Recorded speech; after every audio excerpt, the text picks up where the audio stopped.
Welcome to the Polar Homestead. We learn finance, permaculture and prepping, a modern view of the world. Don't forget, freedom is in your hands. Stay safe and vigilant, friends. And now your host, Ralph KK. Launch in 3, 2, 1. Let's go.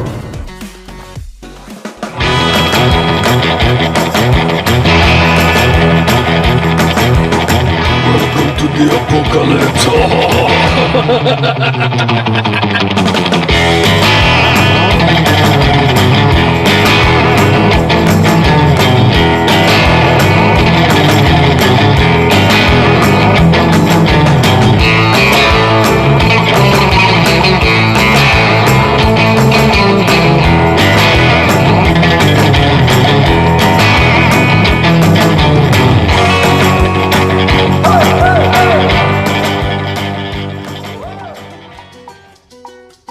Welcome to the podcast. With me today, Christine from Norway. Hello, Christine. Hi guys. Hello guys, hello people. Very good day to you, good people. Are you okay? Just in a good mood today. Okay, so how is your summer? It's good. Summer is finally here, but we have a very rainy day today. So I cannot enjoy the sun, and but still I like the weather like this. But your skin, it is so white. If you have you get some sun, you turn red. Yes, indeed it's like this. I have to put on the sunscreen on my skin constantly, even if it is cloudy. Yeah. Yeah. Yeah. How is that possible? I don't know, just my skin is getting red, just even if the sun is hidden behind the clouds, there is some lights coming, and still makes my skin irritated. So because Wow, that sounds crazy. Sorry, Mother Nature didn't give me a normal skin, like normal person. Melanin. Yeah, melanin, I don't have enough melanin. You are not melanin reactive person. I'm red hair, no melanin, a lot of red hair people, they have this problem. So the ginger nation, they are allergic to the sun, yeah? I guess so. Also, I suppose my grandparents, yeah, I suppose it was my grandma. She also had super white skin, and every time she went to South America, the sun there is very bright and it's very hot, yeah. So every time she went there to South America, she would just go outside 10-20 minutes, and then she would go outside white, usual skin, and then 20 minutes later she would just come back red, entirely red, and in pain and crying. Yes, like this, and in this case, I just have to find my ways to survive. If I'm swimming, I not to put too much sunscreen, I can just wear something light just to cover my body, for example, and constantly just put a new layer of the sunscreen. So to protect. And you know what we used to say about the grandma when we were children? You know what we used to say? We used to say, "You look red like a shrimp." Why? Because she looked red like a shrimp. Yeah. Maybe before, you just didn't have such an advanced cosmetic against the sun, I suppose. Right now, I just buy something like. What were you talking about? Right now, you can get yourself a cream. This is 100 and higher SPF. Wow. Yeah, so it just completely blocks all the UV lights. So. When I was a child, 40 years ago, we only used to have up to 40 SPF or whatever. Up to 40. So this is an explanation why your grandmother was red as a shrimp. Red like a shrimp. And we used to make fun of her. And right now you're making fun of me. Thank you very much. You're making fun of me. Okay, whatever. So what do you think about the condition of the world today? Total craziness. Do you think that we have finally reached like the peak lunacy of existence in the human society? I suppose we will be able to answer this question after this will start to go down, because you cannot understand did you reach a top or not, but it's already pretty intense. Yeah, but when usually when something it reaches the peak of whatever it is, like you can see it like everywhere around you and everywhere in front of you. So right now, like you go to YouTube, like every third video, it is like the end is near, the crisis is here, total collapse of civilization. So every third video, it is like this. And so when the moment that the crisis starts, as it goes, so a few people start to talk about it, and then it's incremental until like everybody, like the whole society, people is talking about this. So I think that we're at the peak of the panic, of the mass panic of people.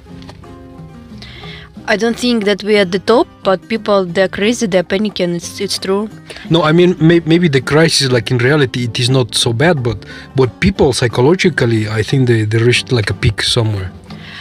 Because when we speak of Europeans and Americans, they used to have pretty high standards of life. So like in case they don't have a baby formula, in case they don't have like some certain kind of cheese, which like according to them just make them like more imperfect, and only like this they can like have like a productive day after such a breakfast. Yeah, so the avocado toast. Avocado toast, so the day is ruined.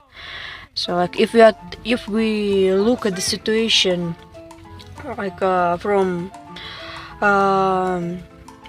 reasonable point of view, like you just have enough for now, just you can survive. It's not like life and death for now, but people, they lost some of their privileges in this life. Yeah, but you know, like people in the first world, they are not used to this kind of life. Like people in the USA, people in Europe, they are used to comfort and to get what they want when they want it. They are not used to having like a crisis, and like today they have to eat some boiled pasta with some salt and oregano on top, and that's all. They are not used to this kind of life.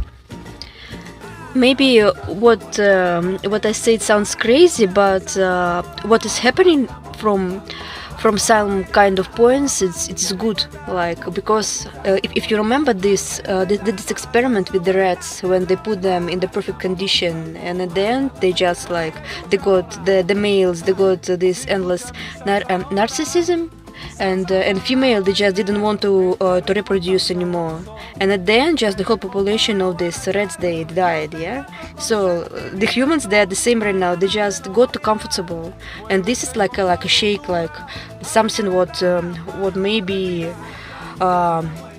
like they will realize it later, but this something what would refresh their life at the end, like the result will be something new. So like such crisis, it's good in the long term, according to me.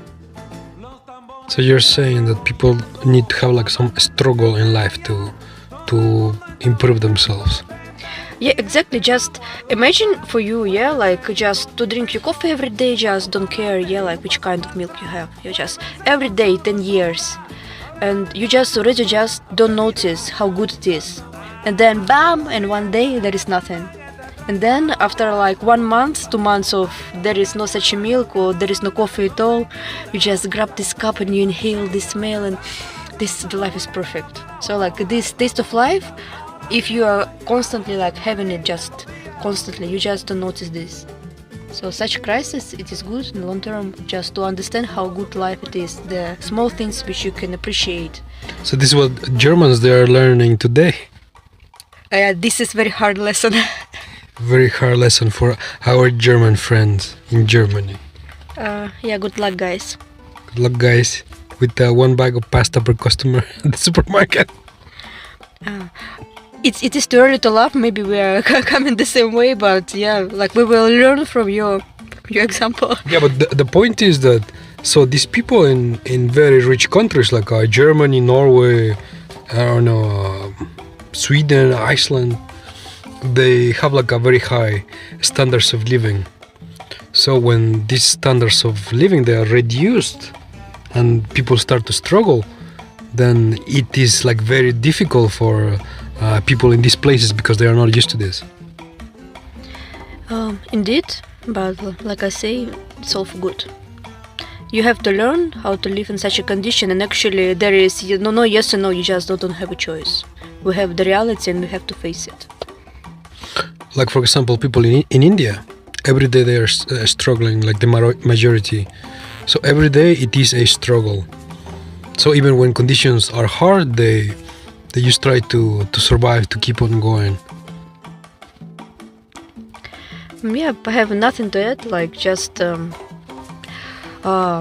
it can be like any difficult condition, but there is an exit, there is a way just to survive through almost anything. And if you just compare yourself right now to these people in India or some countries in Africa, like your life is still perfect for them. Yeah, people in Europe, their life is still perfect compared to somebody in Africa, because they have a home, they have food, they have heating, they have water. Yeah, that's what I'm saying. Like a lot of people in Africa, they don't have food and they are hungry. Be grateful, yeah. Be grateful, Europeans, because you still have pasta. It costs like 10 or 20 euros, but you still have pasta. Yeah, like and the food will be getting more and more expensive. Like, so this is what I was talking about. You asked me, like, did we reach this peak of massive hysteria? So like, I still think that the prices, they're gonna get higher. We still don't know what will be the situation with the gasoline. Yeah. So like, and we just don't know. Like, people, they're still like kind of. Like who was like J.P. Morgan? They said that the price of gasoline is going to be, it was like the price of oil. It was going to be $200 or $300 per barrel. So gasoline would be like I don't know, $30 per gallon. Can you imagine $30 per gallon of gasoline? Can you imagine this? Yeah, this is crazy. But at least for now, like our human rights, they're kind of still respected, like by the government and by other people. What do you mean? Are we going into tyranny or something?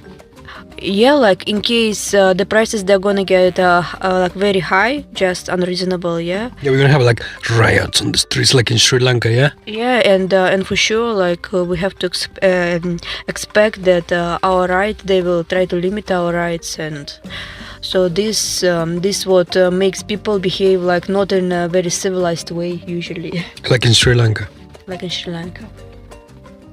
So maybe somewhere like in Canada, we're gonna see like normal people chasing politicians on the street. Like people, they really change when they face something like they're running from the wolf. Yeah, this is not like the same people like which you would sit like together in the cafe and drink coffee. Yeah, just okay. You wanted to say something? Do you know that? So there has been like several scientific studies about how the brain works when people don't eat. So when humans, when they don't eat for I don't know 3 days. After 3 days, their brain starts like regressing to the primitive nature. So the longer you don't eat, the more backwards your brain goes. So eventually you end up like a reptilian. So your body is ruled by like primal instincts. So you see food, you attack and you try to eat it because you're like so hungry. Gosh, it sounds too crazy. Yeah, but it's true. It was like several scientific studies, and so your brain regresses when the longer you go without food. Also, like you just have to understand, like some people, they see like for example, they don't see steak on the shelf, yeah, in the shop. They don't see like greens, some kind of pasta, and they are like starting panicking. There is no food, there is nothing, I'm gonna die. but because of this, like in your previous when we met before, we were talking like how can you survive. So there is a way to eat like a lot of stuff in nature. Like you can eat this. You can eat dandelions, bark. You mean bark from the trees? Yeah. I was talking about this. I was just watching recently. It's called video from this. wood jerky. Yeah, this thing. I suppose the Canadian prepper or something. Yeah. This guy there with the big. Yeah, the muscle. Canadian prepper. Yeah. Yeah, he's our savior. I'm supposed he's almost the only one I'm watching because like I don't know, he's the less annoying of people. Of all the preppers on YouTube, yeah.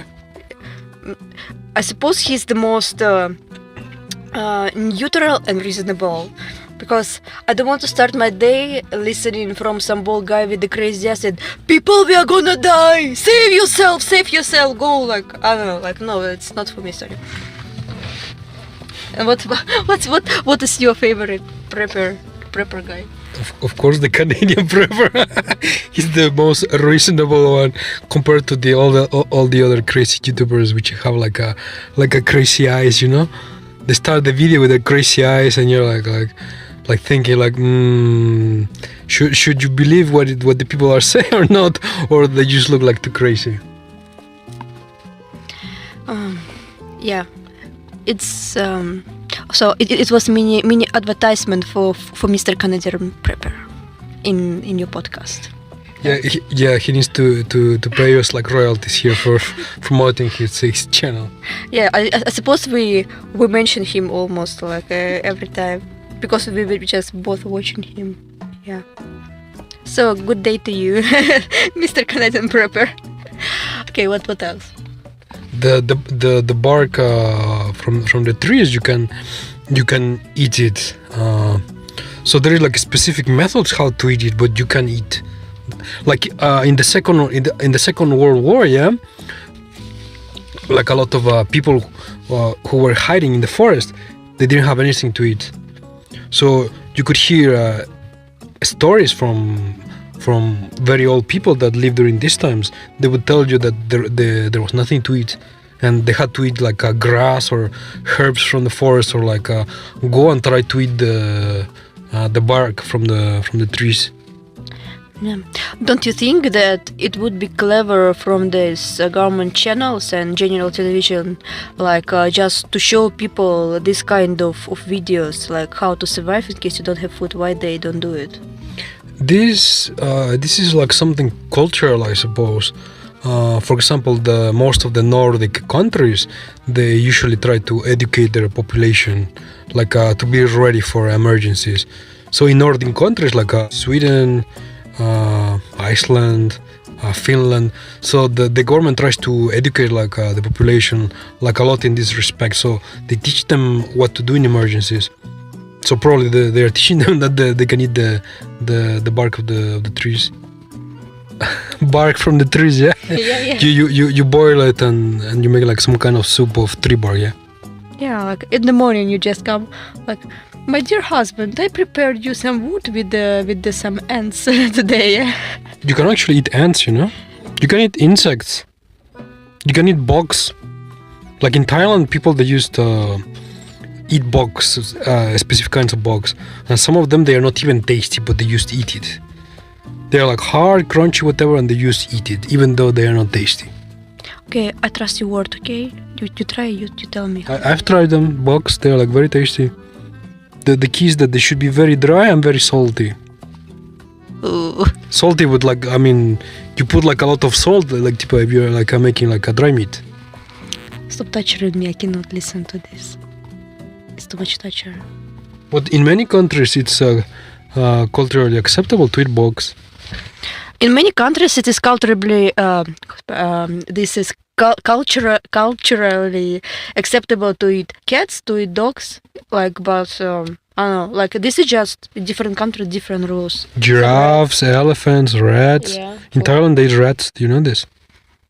I don't live in Thailand. Thanks. Like field rats, you know, like in the field. Yeah, people did snakes and different stuff. China, they eat everything. Snakes are tasty. Snakes are tasty. Sabe mi sentimiento, siente mi amor. No me dejes sufrir, mamá, quita mi dolor.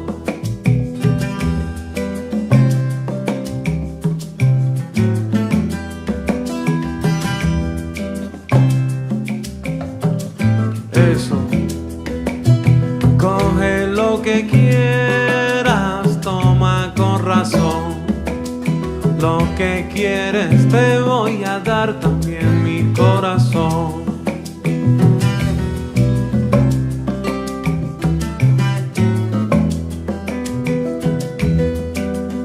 Te voy a dar mi corazón. Dice eso, como te necesito. Te necesito. Te necesito. Por eso mira, escucha de nuevo. Por tu amor me muero, ahí te voy a esperar. Porque yo te necesito y siempre te voy a amar. Siempre te voy a amar, díselo.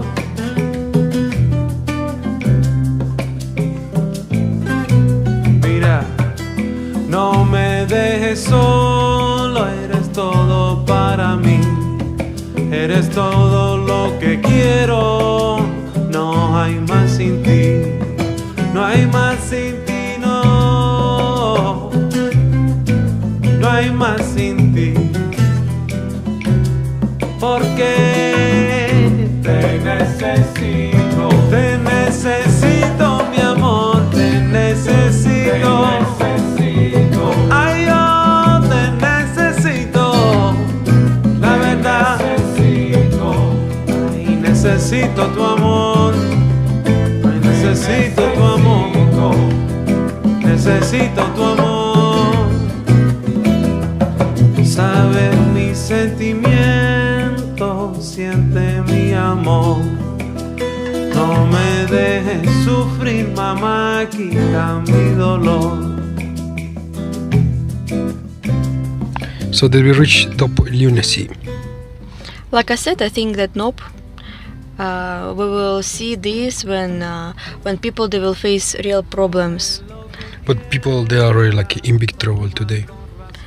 They are, but it is still like not a problem of surviving. This is the problem of being comfortable. There was a video on TikTok, like it was trending today or yesterday about this guy. He's like a trucker in the USA.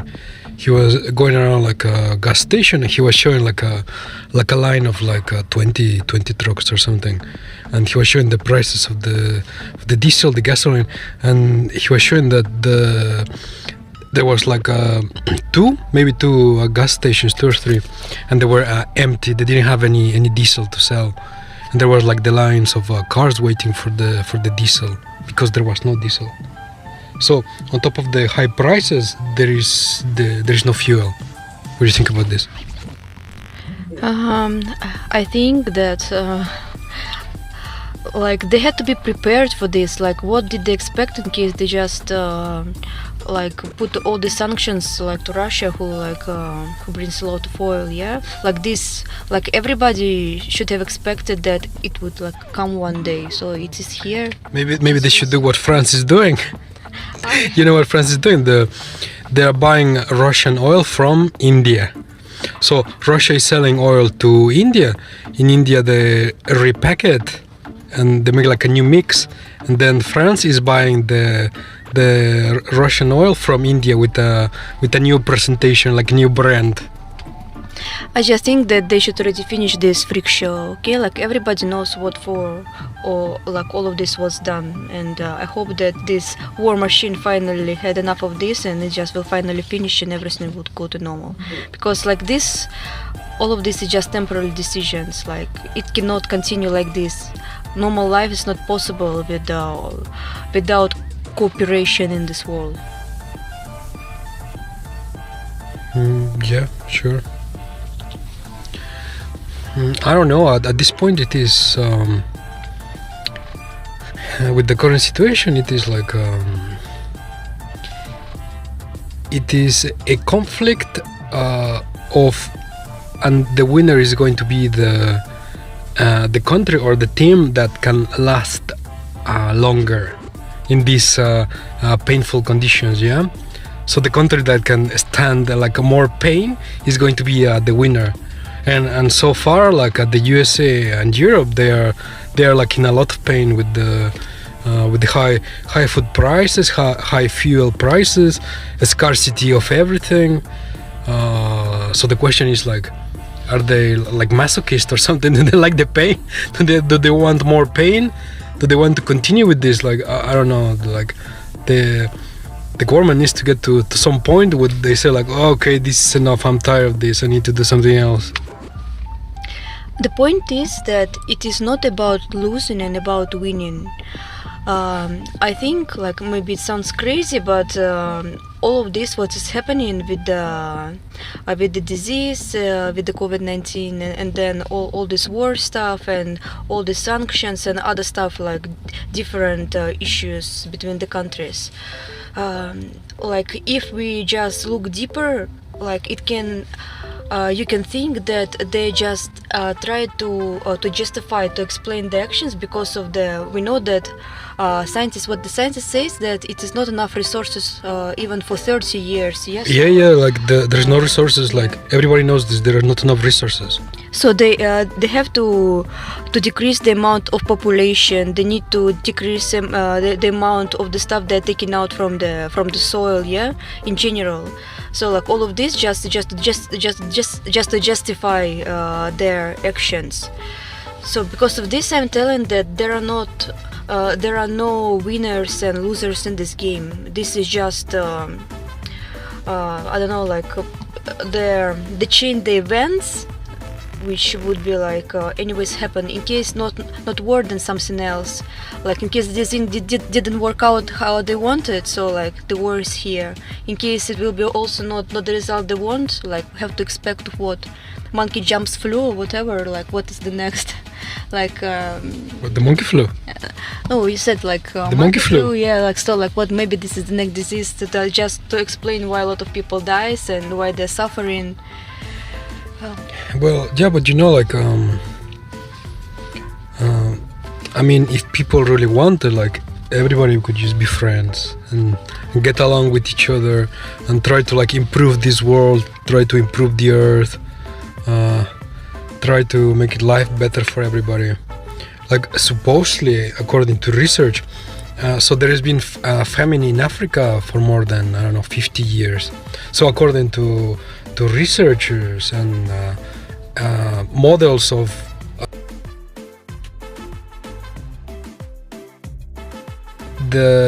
all the hunger in Africa, it could be solved because we have the money and we have the technology to give food to everybody.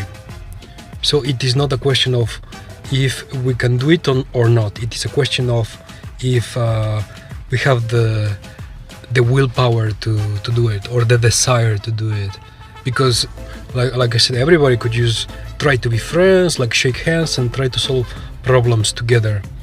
But the thing is that so like different countries, they have their own agendas and they want to do their things their own way instead of trying to be friends and try to solve problems. Yeah, like you said, there just to be friends, it is not possible, at least in the current situation, because some countries, at least some leaders or government of some countries, they just feel too much superior over other countries, you know, that I don't know, to Africa they just look and they just like don't care. So you're saying that like politicians sometimes they follow their own policies and it's based on ego, like about how they feel about themselves or their own country, and they are not realistic. So today's conflict, you could say that is about ego. This is not just even realistic, you know, like to understand this, you need some kind of believe in real life. So like they are born, they like finish universities, they have everything in life. So they just don't know this problem like just face to face. They don't realize it maybe. Well, yeah, sure. This is like another problem also, that most politicians, like let's say 90% of politicians, they are born like to rich families, and they always have everything they want, everything they need. So they are not the concerns of the general population. It doesn't touch them. Yeah, no, this is the first point. And the second why I think that just for now we are not ready to be friends with everybody, just because of a lot of disinformation and propaganda in social media. We are very superstitious and have a bunch of like wrong ideas about other people, other countries, other nations' mentality, like about their life. So like we cannot accept like different countries, they have their own people they don't like, but not because they have been some of these people they haven't even been in these countries, but they're watching like YouTube or social media, especially the social the government channels, yeah, and they just think that they know everything about these like nations, and they think no, I don't like it, like I don't want to be friends with them. So like and I think that for people, first of all, people they have to learn how to understand each other better, to talk to each other, like not just listen to somebody else's bullshit. So in this case, like, so the point is that these people they wouldn't believe all the nonsense the general television says, and just to try to find out the truth by themselves. Okay, but right now in the current world that we live in, you know, we're at a point in time where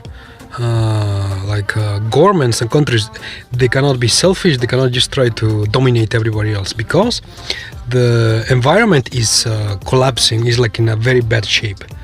So either all humans, they try to be friends and they try to survive together, or it's going to be very difficult for like everybody, and a lot of people they are going to suffer because the environment is collapsing.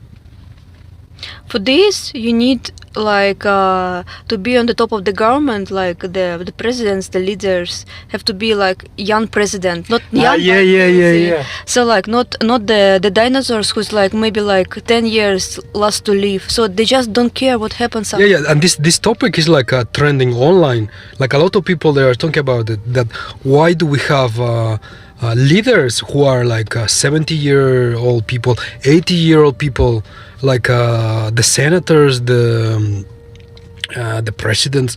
Why do we have so many old people in government that their mind, they don't see things as they are now, because they have like these old ideologies. Also their brains, they are old, they just don't work the same, and their interests, they are not the same as the younger generation. So why do we have these very old people in government trying to take care of a country? Why? This topic is trending. A lot of people, they are starting to wake up to this. Also, like maybe they're trying to just to explain it because they have like very big life experience. They're like in policy like already for their hundreds, like 80 years, yeah. But the point is that the world is constantly changing. Like the world right now, it is not like how it used to be like 20 years ago. We just face different problems. We have like we have different reality. Which 20 years? These dinosaurs who are like 80-year-old people, they live in the 50s or in the 60s. They live in an era where the world was completely different. They just got stuck there and they cannot see the world how it is today. Yeah, and also what I want to add to your words, that a lot of these people, they went through the Second World War even, yeah, some of them, and after this, like all this went like these different conflicts which like were happening. Well, I'm not sure about the Second World War because it finished in 1945. Cold War after this. Okay, the Cold War. Cold Yeah, War. A lot of people of these politicians, they lived through the Cold War, so they have this mentality that the West is good and then everybody else is bad. They have this mentality. So this what I'm saying. They have some kind of of agenda, like I don't know, like some kind of stereotype. Ideology, you could say ideology. Ideology. So and they just look through this like a colored glass here, like this. They see like everything with some kind of skepticism, like with some kind of very very narrow vision. Like for example, a lot of these politicians in the US government, which are 60, 70, 80 years old, they see Russia as the Soviet Union still, even though the Soviet Union collapsed more than 40 years ago. It was the 80s. So the Soviet Union collapsed 40 years ago. And these people in the US government, they still see Russia as this communist country, which this died 40 years ago. And also like they put all of this information on the TV, and people, they tend to believe it, like even this is called brainwashing. Yeah, brainwashing. And they even haven't visited, like for example, Russia. Yeah, we're talking about Russia. Yeah, and also this is funny, like so these politicians, they have never been in their lives in Russia. They have not seen the country, how modern it is. A lot of them, they have ever not even been outside of the USA. A lot of these politicians, they have never been outside of the USA. Can you imagine this? And you, how many times have you been to Russia? Me, I have been everywhere in the world, many places. So, and what is your opinion as a foreigner? Like, how much is the difference for what they show on the TV and the reality? It is not true. It is not everything that they show on television about Russia like a communist country. This is absolutely not true. You go to Moscow today, there is skyscrapers, there is business areas. Everybody's like wearing a suit, and you can see on the street like Lamborghinis, whatever. This you would never see it in the Soviet Union, for example. You would never see like some guy in a suit working in finance driving a Lamborghini on the street. You would never see this in the Soviet Union. And we are talking not only about Russia. This is like an example. Also about China, like China, the India, China, the way that the West portrays these countries. This is not realistic and not true. And all these politicians that lead the policy in the USA, in Europe. A lot of them, they have never been in Russia or India or China. They barely been out of their village in their own in their own country, and they want to tell people that, oh yeah, you know, that country over there, it is bad, you know, because it is my idea, even though I've never been there, you know. And not only about the economical situation, like also like about how they just try to portray like the people, their behavior, yeah, like some kind of phobia of Russian, of Indians, of like if you see American films, when there is something happening, like in Russia, they put it like there is like a bears walking on the street, or there is like a snow falling, and everything is like cold, snowy, dark, with buildings falling apart and some angry grandma there walking on the street or whatever. This is what you see in films. This is so much pathetic that I hope that people, they're reasonable enough to understand what's true and what's not. Also, like my also, for example, about India, they only show India like a poor country. They always show the ghettos in India and poor people on the street like asking for money or for food. This does exist in India, but it is not like this. You go to the big cities, and also you see skyscrapers, you see people driving Lamborghinis, whatever. So all these ideas that you get in the West, sometimes they're absolutely not true. Yes, disagree. So you think that the current situation that the world is going through, this was caused by ego of the Western leaders? Something like modern colonialism. Yeah, like this is quite possible. Like they just feel themselves too much. They still feel themselves superior, like like the USA, Europe, let's say Canada, England. They see themselves still as superior nations compared to everybody else. You think this is the problem? Yes, it is. It is the problem, and the second problem, what I said, that people they tend to believe what the government says. They don't do their own research. You just have to understand that there are bad and good people in each country, in each culture. You just cannot be absolutely good or absolutely bad. There is something in the middle, and we also, like you and me, we are part of this, yeah, like part of the Western society. But like we are trying to be reasonable about this, and some people they just blindly believe what the government says. And But there is a lot of people waking up to these facts, like mostly young people. They don't watch mainstream media. They don't watch. Well, we don't want to say the names, but you know which TV stations. You know which TV stations. Like young people, they don't watch any of these. Let's say fake news on television. So a lot of young people they see the world completely different to what the older generation do. As the older generation, they still watch like TV networks, for example. So there is like a big divide between old and young. So the younger generation, they do everything online. yeah, but also like all these people who makes this video on YouTube from the beginning. A lot of this, like a lot of this information that you see on YouTube, this is just sometimes it is fake news or bots sponsored by the government. So if you see some fake news, sometimes this is sponsored by the government. Yeah, but still, like young people also they also see this, and some people they are also bringing you information through the YouTube after they were already brainwashed. So like you can find any kind of information there. So we cannot say that people who doesn't watch the general TV they're absolutely clean. But there is different levels of being brainwashed, you know.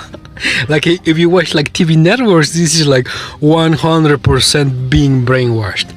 And if you watch stuff on YouTube, for example, then there are different levels, and the younger generation, they are like at the lowest level of being brainwashed. Let's say this. Okay, I believe you. What? Which level of brainwashing do you prefer? I prefer a level of less than 10% brainwashing. Okay, so what is your suggestion for our listeners? What should they do to survive the zombie apocalypse? So we were talking about like right now, today, what people should do? Like there is, the food is expensive, is going through the roof. There is no gasoline. The salaries they're not keeping up with inflation. There is insecurity. Like next year, you don't know what's going to happen next year. So, what should people do? I think that people they have to keep their mind open first of all for all the information and good and bad what is happening. The point is that it would be like true information, and try to push the leaders, the government, because like when we are together we can change things. Yeah, so we should try to push them to the right way of the solving all this stuff, because yeah, like this is the ambition, but the point is that usual like general people, like I mean all the people they're suffering. What, together like friends? Together like friends. Everybody together like friends, living in peace. Like we're in the 60s and we're like hippies or something, yeah? So we have, they need to make the new renaissance of the hippie era, yeah? 2022, new hippie era. You just have to like stop this the stupid like dividing between Western and East. Division between Western and Eastern countries, and just get rid of this wrong ideology, and stop supporting this wrong ideology. Yeah, but I don't know, maybe it is too late for this already. Maybe, but do you have any other suggestion? Because the lines, like today, the lines, they are like very, very, very, very clear lines, and big divisions exist today. I don't know, it would take like a lot of the effort to try to fix these huge divisions that exist today, that were not here 4 months ago, for example. Yeah, but like if you see like this is mostly the influence of USA for this. Like Europe, it is kind of okay. It is not that much far from from understanding. I don't know, like just like several years ago, it was just okay. It was not perfect, but it was okay, yeah. But this is like pulling the wagon to different directions, to the east and to the west, yeah, somewhere in the middle.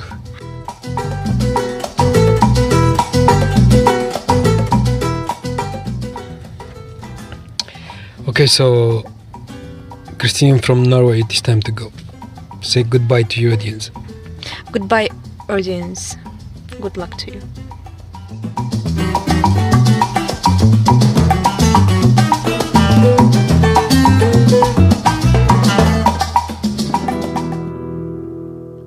Sin tus caderas no puedo cantar, sin tus caderas no puedo gozar, sin tus caderas y movimiento mi ritmo y música va a parar, sin tu cadera mi melodía no vale nada, sin tus caderas mi ritmo no se llama el son. Sin tus caderas no hay fiesta, no hay ron. Sin tus caderas y movimiento mi ritmo y música va a parar. Sin tu cadera mi melodía no vale nada. Ay, ay, ay, pa' la sierra.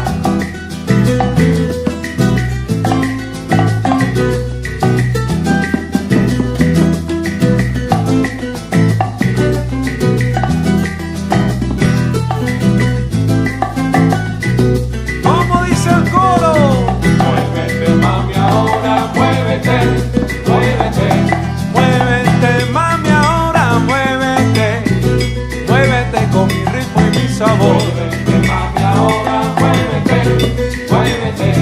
Sin tus caderas no puedo bailar, sin tus caderas no puedo gozar. Muévete, mami, ahora muévete, muévete. Ay, muévete, mami, ahora muévete.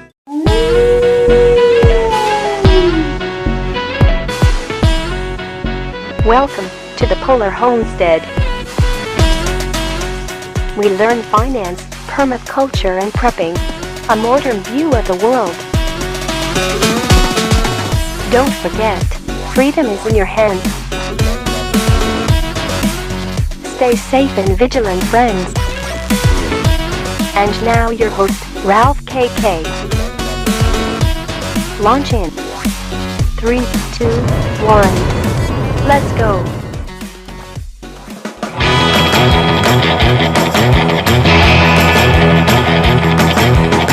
Welcome to the apocalypse.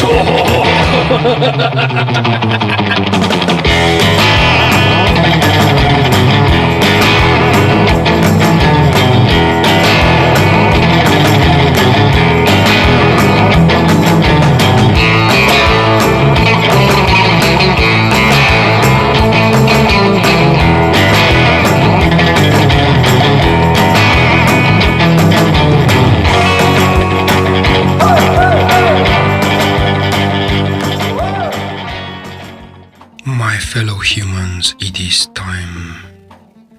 The apocalypse is upon us.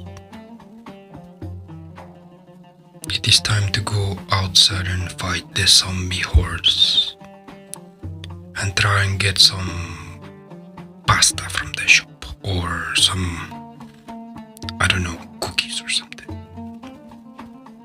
The main point here is that the apocalypse is upon us. Prepare.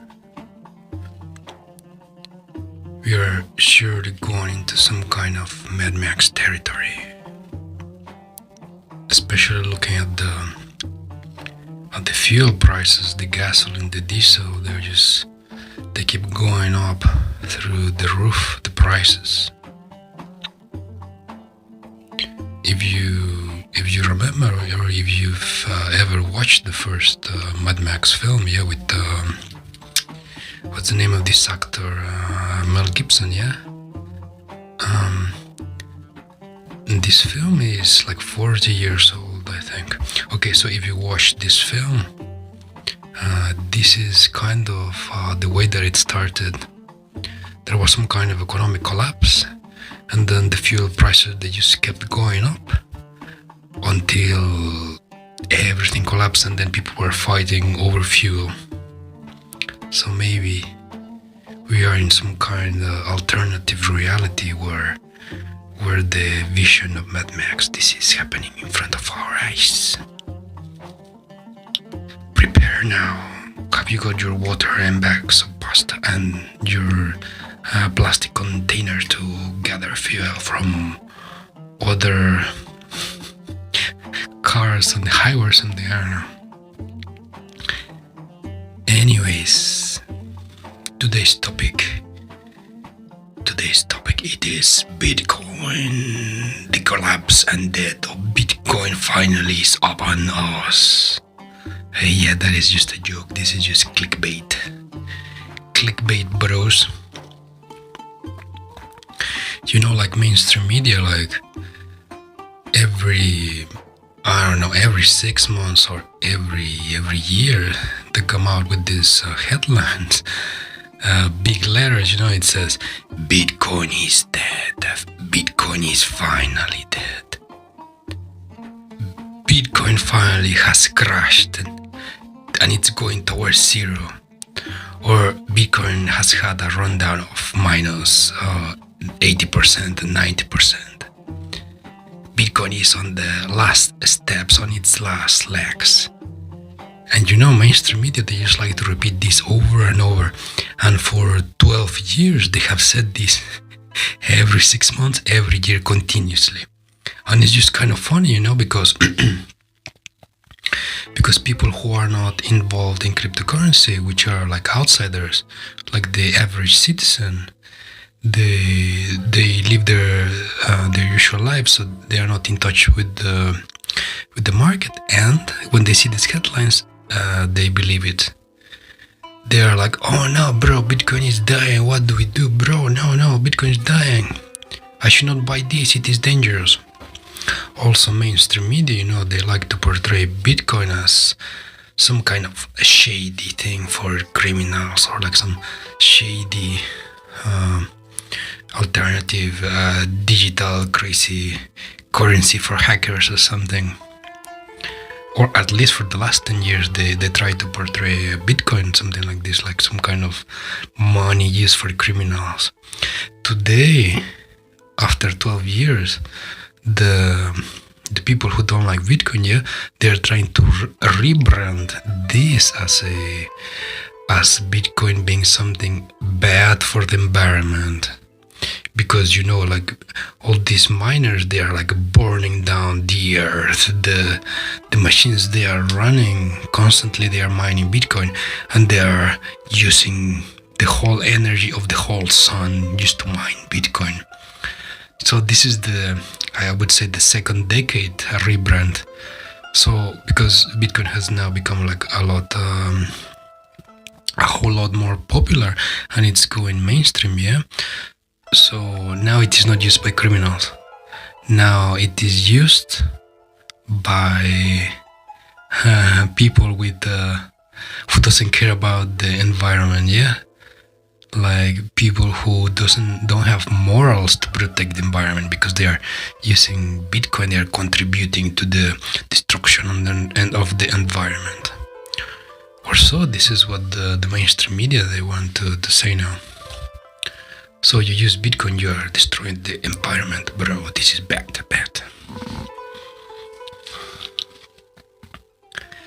So what does Bitcoin represent? This is the century-old question.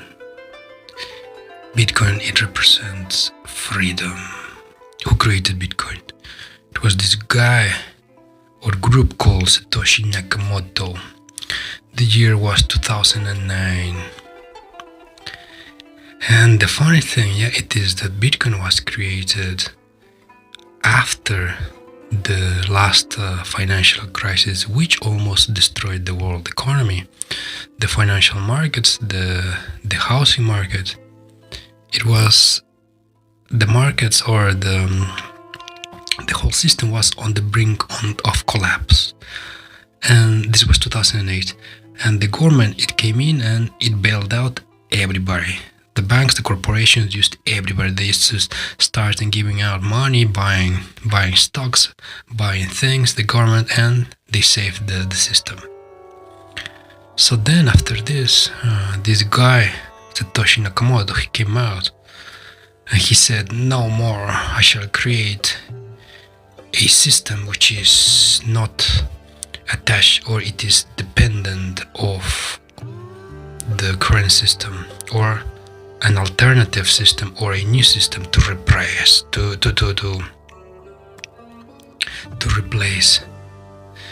the current dirty financial system. So this was the idea behind Satoshi Nakamoto. He was Satoshi Nakamoto-san. はい、そうです。ありがとうございます。Okay, anyways.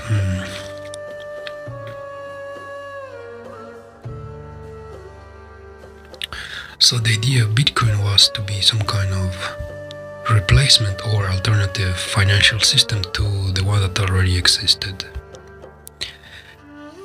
And at the beginning, the governments, the banks, they were just laughing at it. They didn't take Bitcoin seriously. They thought, oh yeah, some kind of cute idea, but yeah, it will just die. It is not a threat to us. But Bitcoin, it kept growing and growing and growing.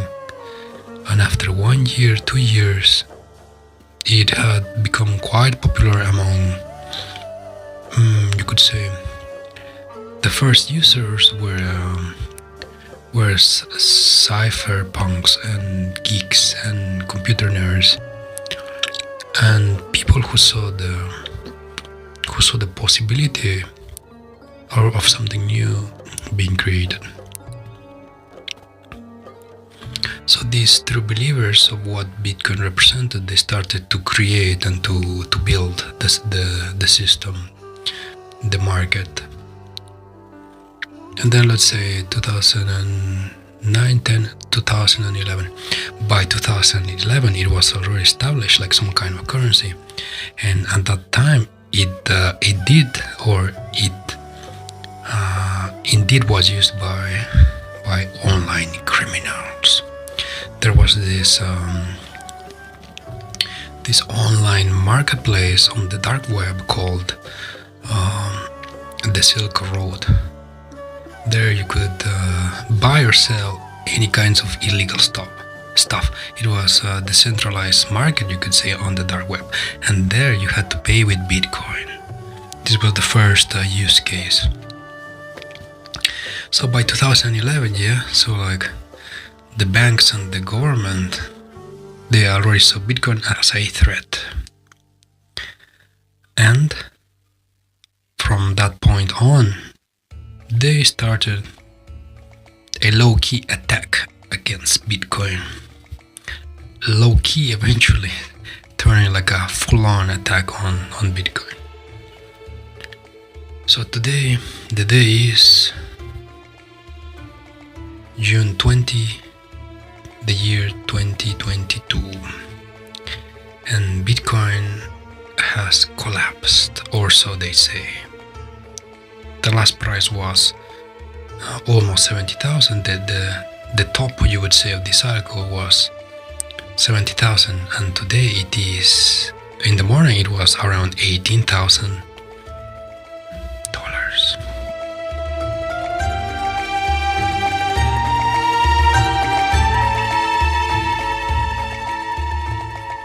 So what is so special about Bitcoin? It's a decentralized currency. Yeah, today it is a currency. Whether the world governments like it or not, Bitcoin has become a mainstream currency, an alternative to the traditional financial system.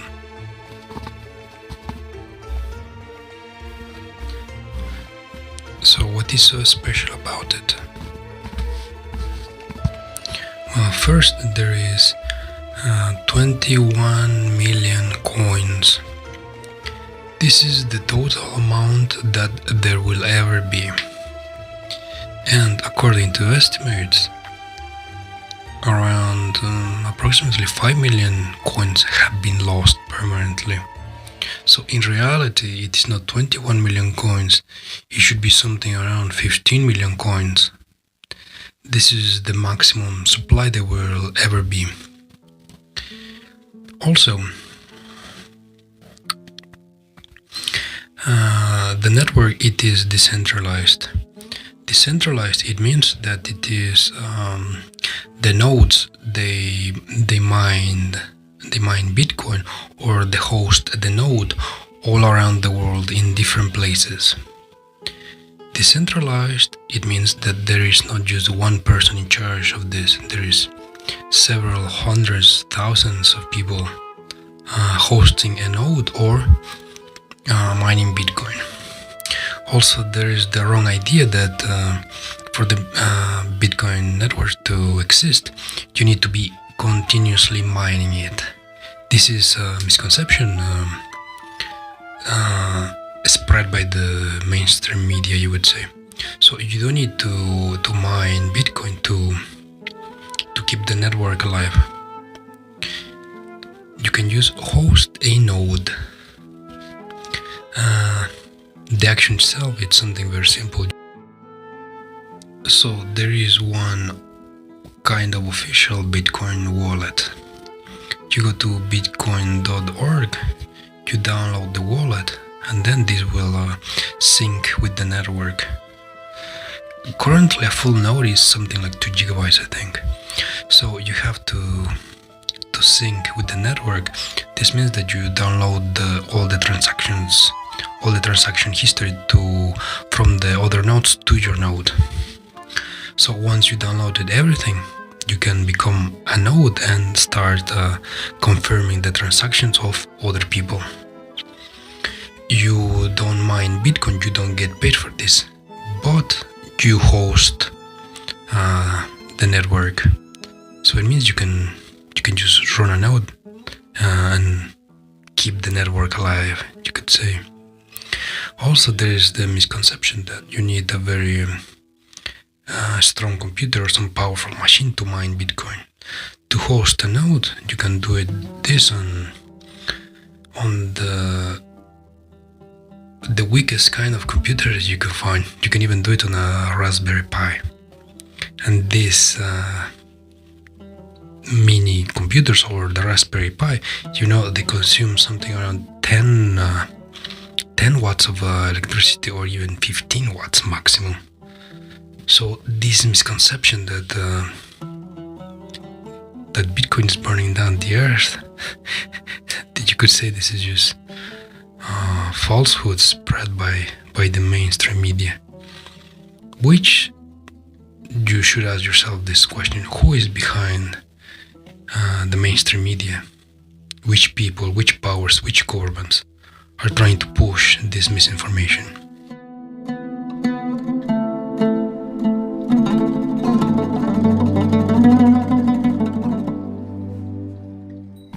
So what's special about Bitcoin? So it is decentralized. There is a limit of 21 million coins. And check this out. Every 4 years there is an event called the halvening, and every 4 years the reward paid to the miners is cut in half. Today, the year 2022, the current reward, it's something like 900 coins per day. So the miners worldwide, in the whole world, they only get paid 900 coins, or around 900 coins. So every 4 years, this reward gets cut in half. So the next halving is going to be in 2024. So instead of 900 coins, it's going to be around 450 coins in 2024. Then in 2028, this for 450 coins per day, you split in half. This is like 225 by 2028. And then in 2032, per day, in the whole world is going to be mined something like 115 coins per day for the whole world. This is something very incredible, I would say, because it makes Bitcoin the most deflationary currency or asset in the whole world ever created, you could say. And the powers that be, they don't like this at all. Now that Bitcoin is mainstream, it has become a big threat. So you could say that what you see today happening, that the whole crypto market is crashing and Bitcoin is like going very, very, very low. The question should be, why is this happening?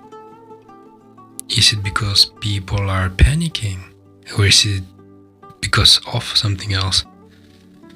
Because it's not only the cryptocurrency market that is crashing, we also have, literally everything is crashing. The housing market, the stocks, bonds, currencies, everything is going down to zero. And check this out, I will tell you some very interesting fact that not many people know about or not many people understand.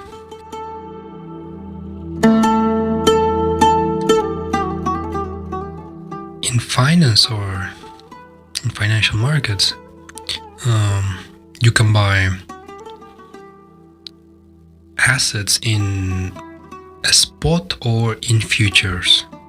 A spot, it means that is like the physical thing, like the real thing, yeah. Futures, this means that you also call it a synthetic. Future synthetic.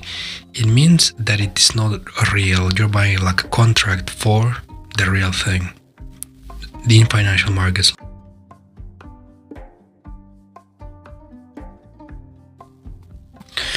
So check this out.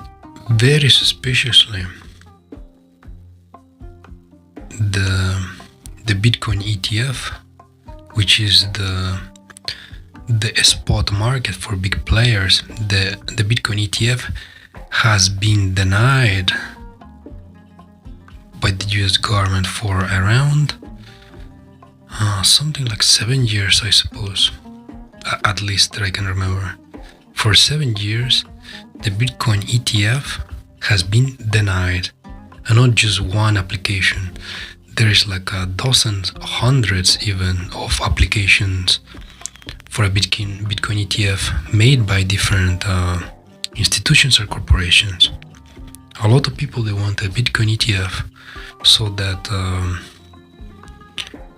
you could say that big players can start investing and buying Bitcoin, but it has been denied for over 7 years. And why is this, you might say? Well, when you buy like a physical asset or the real thing, this would affect the supply and the price of such thing. But with futures, which is synthetic, which is a contract, which is not real, if you buy futures, this rarely affects the price or the supply. And also you can manipulate the price with futures, because you create contracts, you can create a lot of contracts for something that doesn't exist. So check this out. Very suspiciously, it was around 1 year, 2 years ago, contracts were approved by the US government, by the SEC. So you can buy synthetic Bitcoin or futures Bitcoin. You can long, you can short, or you can buy X number of contracts of futures of Bitcoin. So very suspiciously, this was approved 1 or 2 years ago. And also very suspiciously, the Bitcoin spot ETF has been denied for the last year and the last 2 years, very suspiciously. with no reason or no reason at all, or it has been prolonged or delayed the answer so that the government can just drag this for as long as possible in order not to approve the ETF. Currently, there is no reason for the SEC to deny the Bitcoin ETF, the spot ETF. So there is a couple of companies that are getting ready to sue, to go to court against the SEC against this decision that they continue to deny the ETF with no reason, because this is manipulation. So getting to the point here, the current crash, the current crisis, it is most likely a fabricated crisis.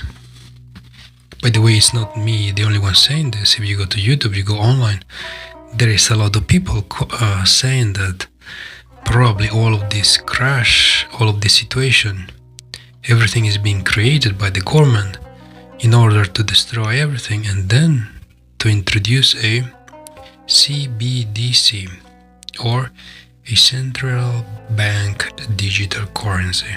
So something like a digital dollar, yeah? So the rumor that's going out there is that this crash, which is completely terrible, completely awful, the cryptocurrency market is like in really bad shape. So this crash was created so that most people think that you cannot trust crypto, you cannot trust Bitcoin, you cannot trust this market because it is not safe.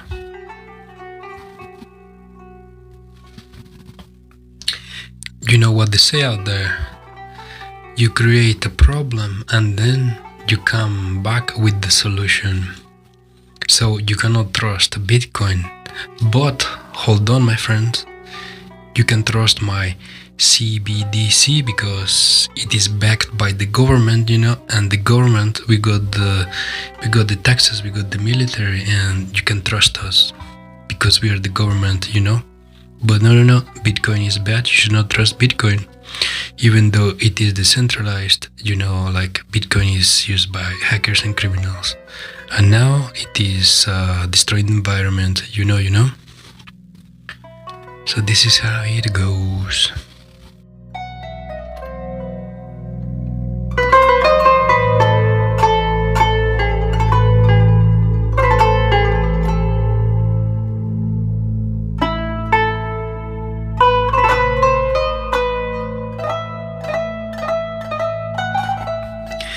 Anyways, people who have been in crypto for 10 years, 12 years,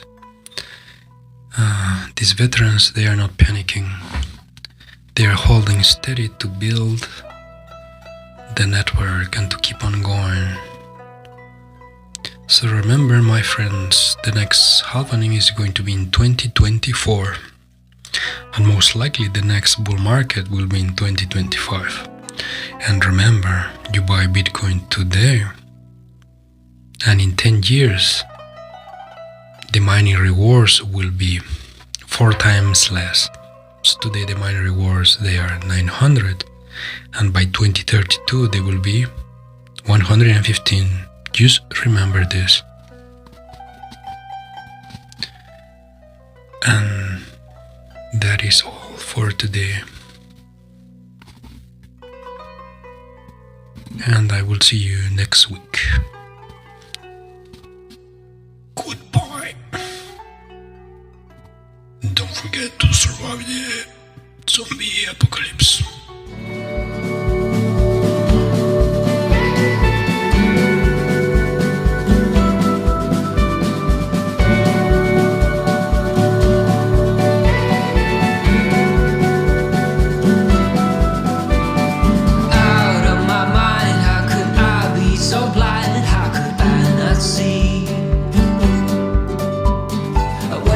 On the floor, looking up, wanting more. This is so unreal. I must have been wrong, 'cause your love is strong for him. Why would it not be? He's all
see I must have been wrong,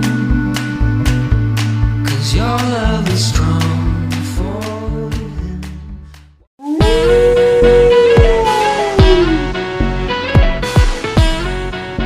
Welcome to the Polar Homestead.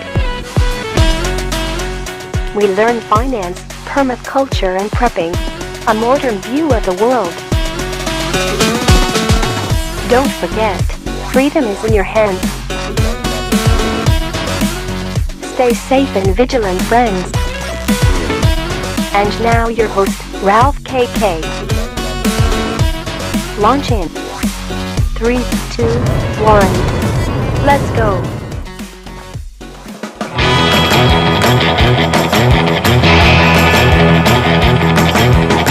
Welcome to the apocalypse.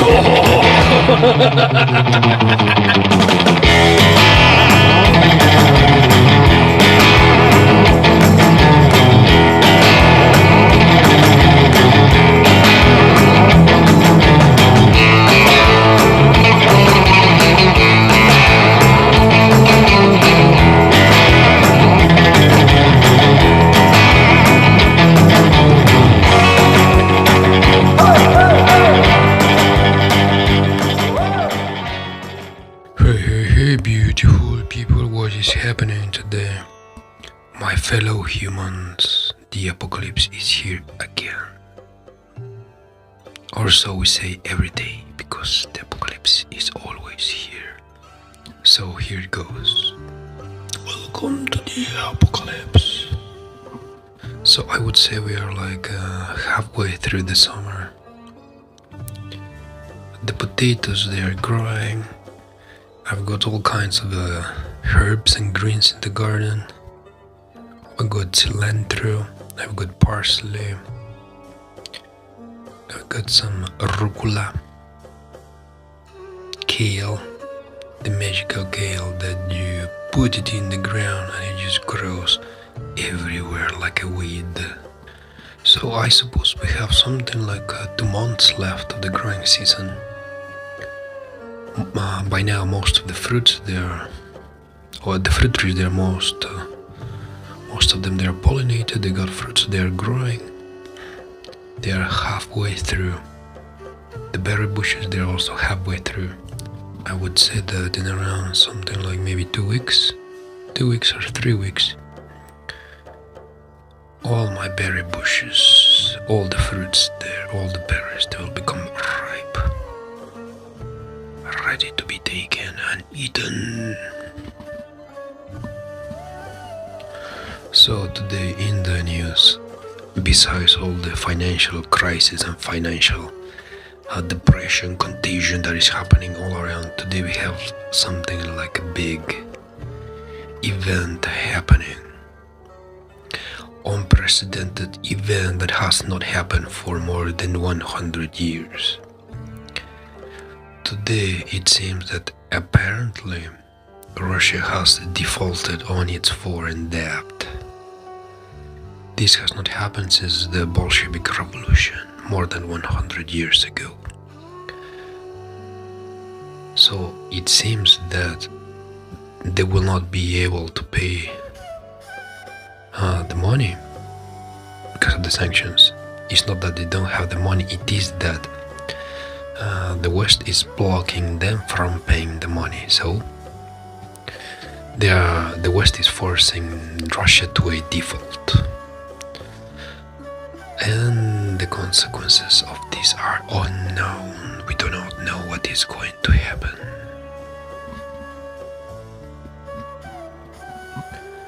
I mean, we don't really know what dominoes are going to fall after this. There will be contagion and it will spread all around. But like I said, nobody really knows what's going to happen. So today, June 27, 2022, the day where the default will be officially declared, we will see what is going to happen in the coming days. But nobody knows what is going to happen. like a suspense going all around. It's a mystery. Today also in the news we have several articles talking about the military build-up in the near Taiwan in the Pacific by China. So there's a couple of articles today out there that say that there is a huge build-up in all areas of the military, of the Chinese military, and they're starting to, how could you say, to put more troops, you could say, near Taiwan for a maybe future invasion. So that is concerning. I don't know, but everything that is happening, it gives me something like low-key World War III vibes, you know. And what can the average citizen and what can the average citizen do in these circumstances? What should normal people do? I would say just grab your potatoes and start growing your potatoes. Your best chance of survival is potatoes. Remember, it is something like a 1-to-10 ratio of potato production. So in theory, you put 1 potato in the dirt, and then in 100 days, you get 10 potatoes back. This is something like a good financial investment, potato investment. By the way, this year I'm trying to do something new, something radical. I am trying to grow corn in containers inside my little glass terrace. And so far, so good. Sometimes corn can be like a very forgiving plant. I mean, you can overwater it, you can underwater it, you can just put it in the sun in a very hot place, and most of the time it is okay. I would say the only problem, or the nemesis of corn, it is frost. Frostbite. This can totally kill a plant. So outside of frost, so corn would just, or can't survive anything just outside of frost. And even growing in containers.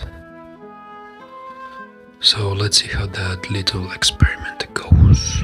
Like, I don't know, but everything around, like society, seems to be somehow collapsing.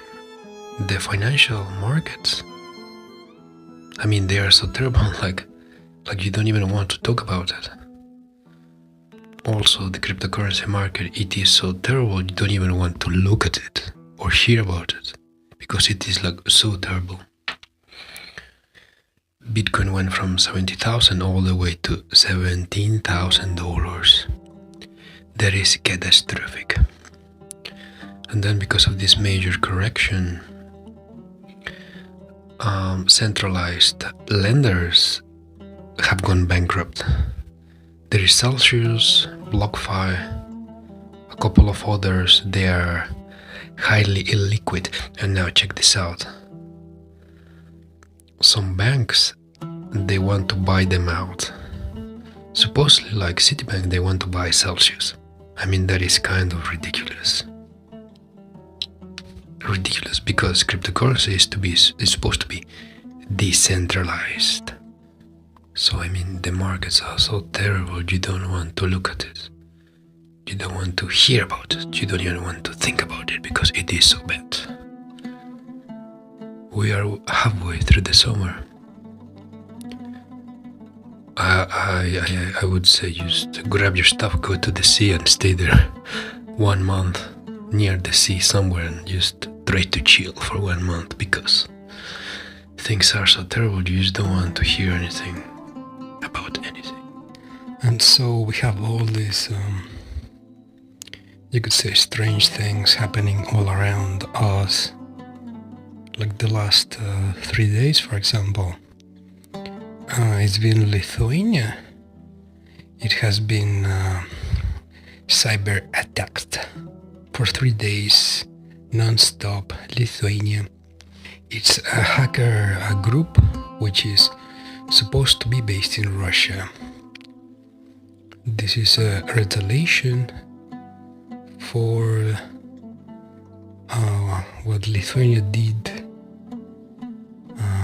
to Kaliningrad. So they stopped the free flow of goods.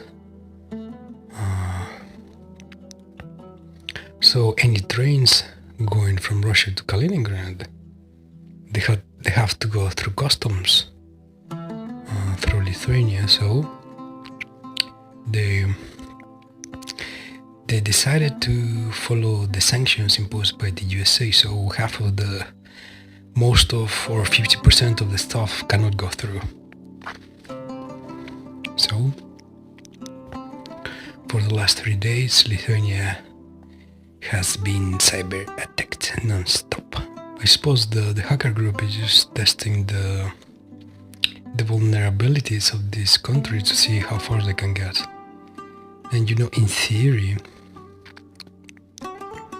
you can knock out like a critical infrastructure through cyber attacks, like electricity, water, gas, internet providers. Anything that is connected to a computer can be hacked and can be compromised, can be destroyed. But you might say, okay, so how a cyber attack can make the lights go out in my house? Okay, so the power plant is connected to the internet. Everything nowadays is connected to the internet. So the power plant, they follow their rules electronically.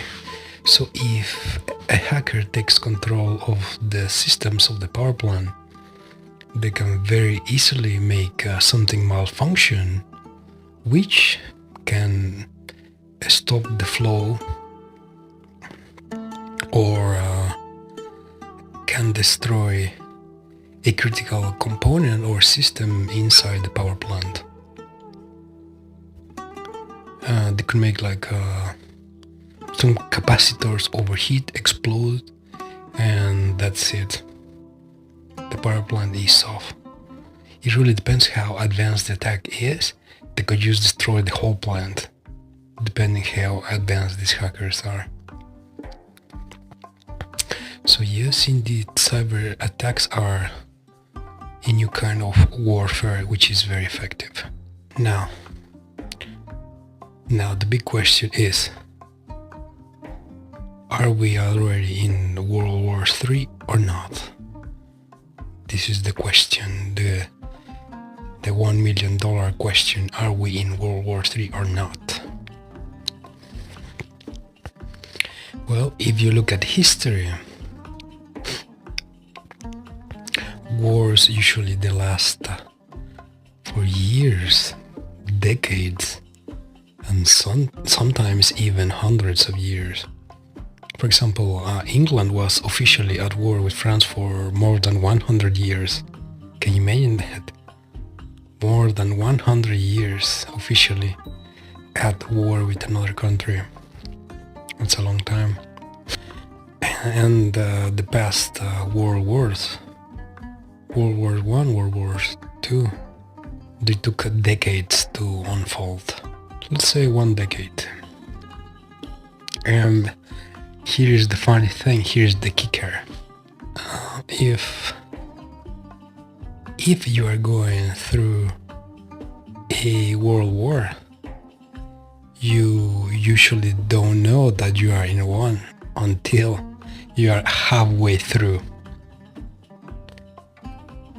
Halfway through, it is the time where all the participating countries have officially declared war at each other, and they are officially trying to attack each other. this is usually halfway through. So if we are in World War III, we are just at the very beginning of this. Like, nobody has obviously declared any official status of war against anybody, but there is all this alternative ways of warfare, like economic sanctions, cyber attacks, economic warfare. We have all these alternative things going on at the moment. So if we are in World War III already, we are like at the very beginning of this. We still have 10 more years to go minimum. Could be 20 years. Or it depends how crazy these things can get. We could be in for 100 years of World War III, I don't know. So in these circumstances, what can anybody do? Well, if we are in something like a long period of time of a world war, the best that you can do as an individual would be to continue living your own life at your own pace. Because as an individual, there is really nothing that you can do about it. It is like two mountains trying to fall on each other, and you're like a grain of sand at the bottom of the mountain. There is nothing that you can really do about it. So, as an individual, I suppose you should try to live your life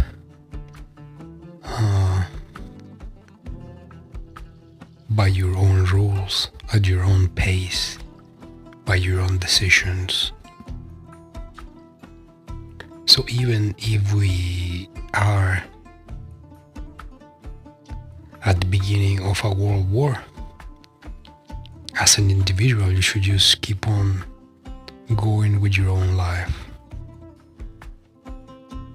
Decide your own path. Make your own choices. Set a goal and try to get there. But the question is, if this is a world war, where could you be safe? A lot of intellectuals, a lot of smart people, a lot of philosophers, you could say,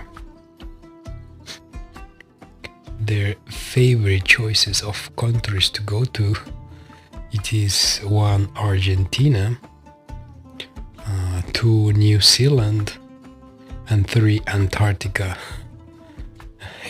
If you would like to live in Antarctica. But in theory, these locations, Argentina, New Zealand, it has a very low possibility to get nuked by somebody, for sure. So by choice, like some of the elite, they are building their bunkers in these countries. Anyways, remember, as an individual, the best thing that you can do is start growing potatoes.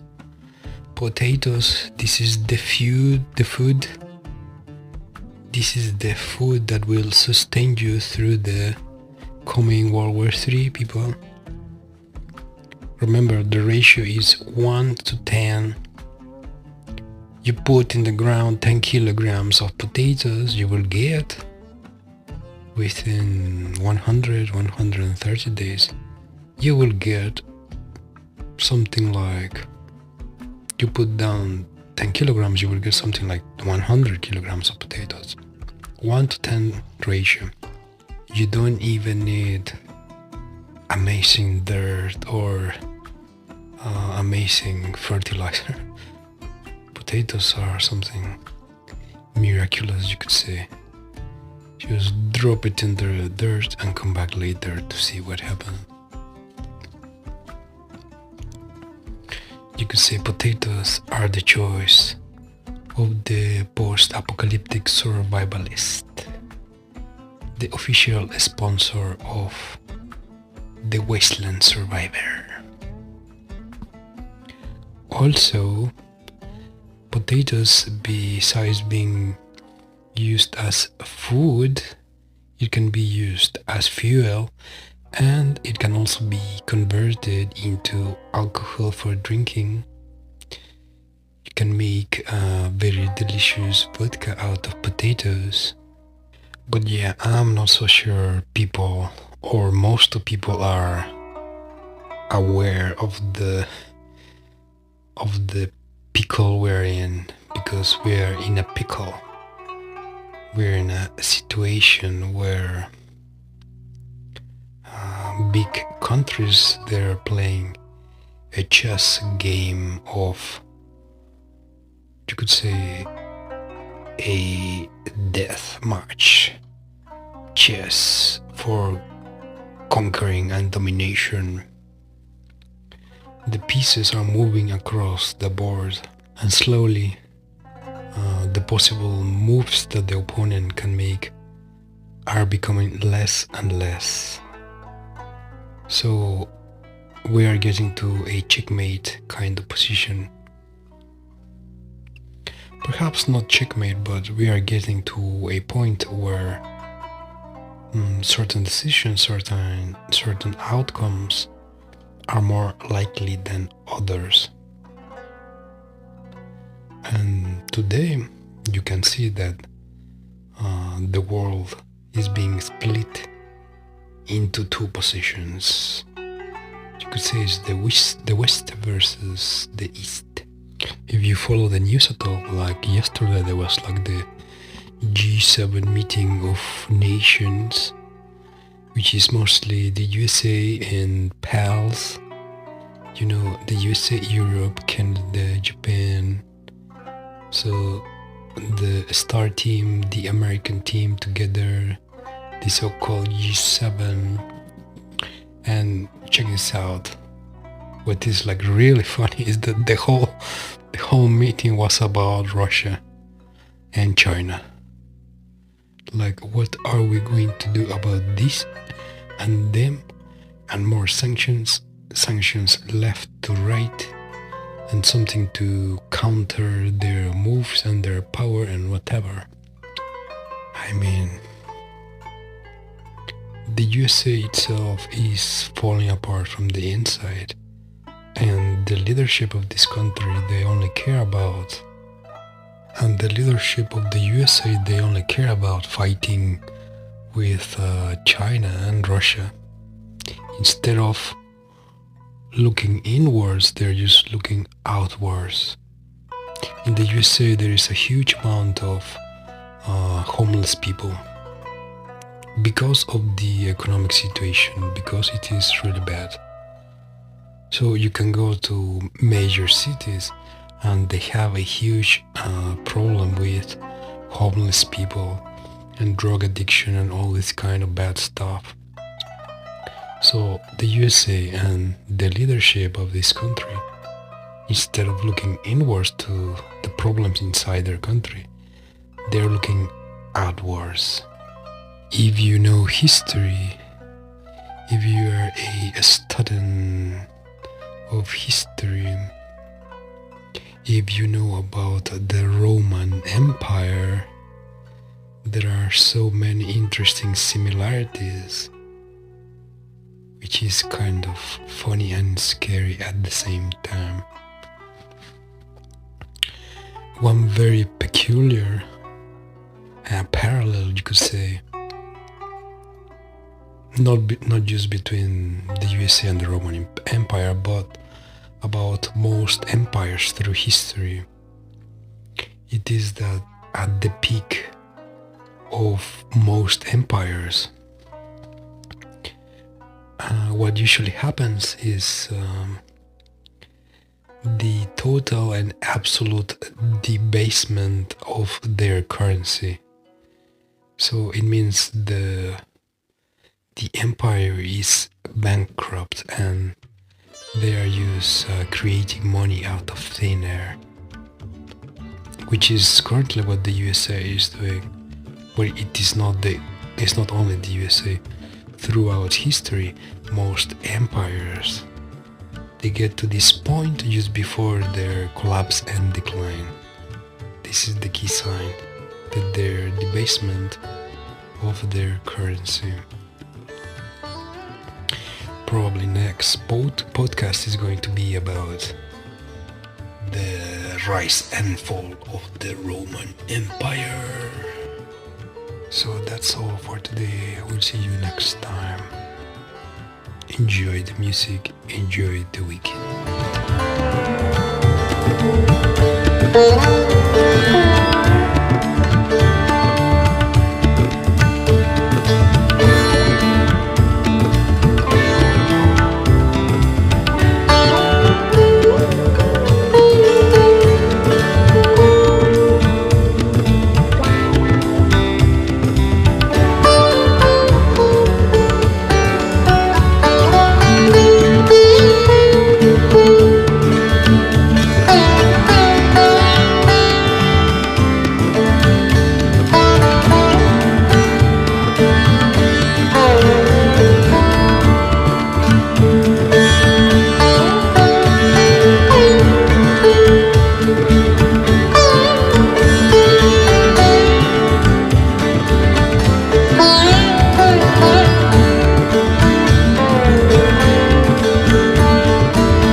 Welcome to the Polar Homestead.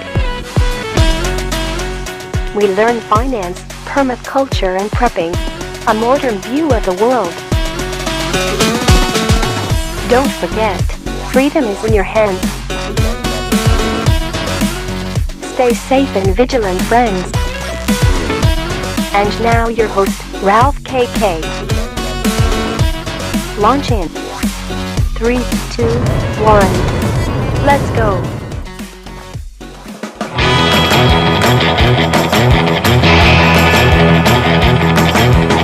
Welcome to the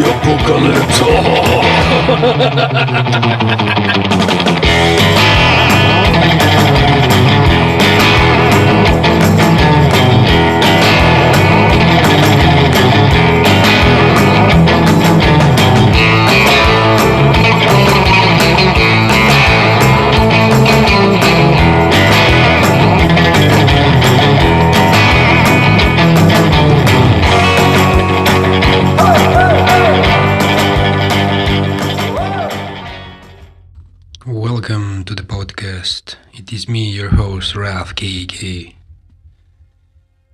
It has been a very, very hot summer, full of experiences and weird things happening all around. As you might have noticed, every week something new is happening, sometimes some weird stuff or strange stuff, or just out of the ordinary, almost every day. This has been like a very meaningful summer. Too many things happening at once. Well, I mean, you just have to check out the news and then you will see what's happening. But in general, what I can tell you, that it is particular about this summer, it is the very weird weather. The weather is extremely weird. As many scientists have said,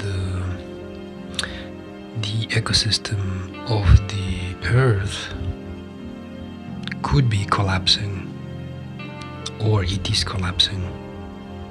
Like, we don't really know, or we won't really know until we cross like a certain line when or after we cannot go back. So as I was telling you, the weather is very weird this year. We are in the middle of July, and check this out. Most of the plants, they are already changing their system to prepare for the winter. This is too early. We are like 1 month and a half too early. Like in nature, plants should change to winter mode just when autumn starts, and this is usually in September or October, depending on the weather. This means that the temperatures go lower. It is much colder at night for sure, and during the day sometimes. And this change weather, it is like a sign for the plants that winter is coming. So they have to change their whole system and prepare for winter, so go into winter mode. And today it is just absolutely crazy. The plants right now, they're already changing into winter mode, as if we are already in autumn, but we are not in autumn. We are in the middle of July, and this is absolutely so strange. What I have noticed is the temperatures are getting more extreme. Like during the day it is too hot, and at night it is too cold.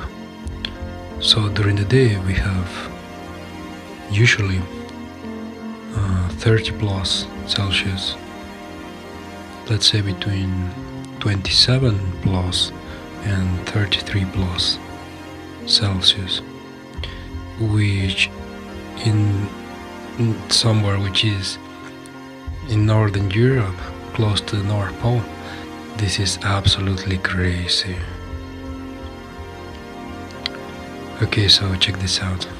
We are in the middle of July, and at night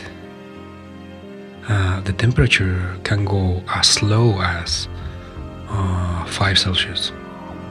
It will not touch 0, but it will go to 10 Celsius, 5 Celsius, and this is really bad.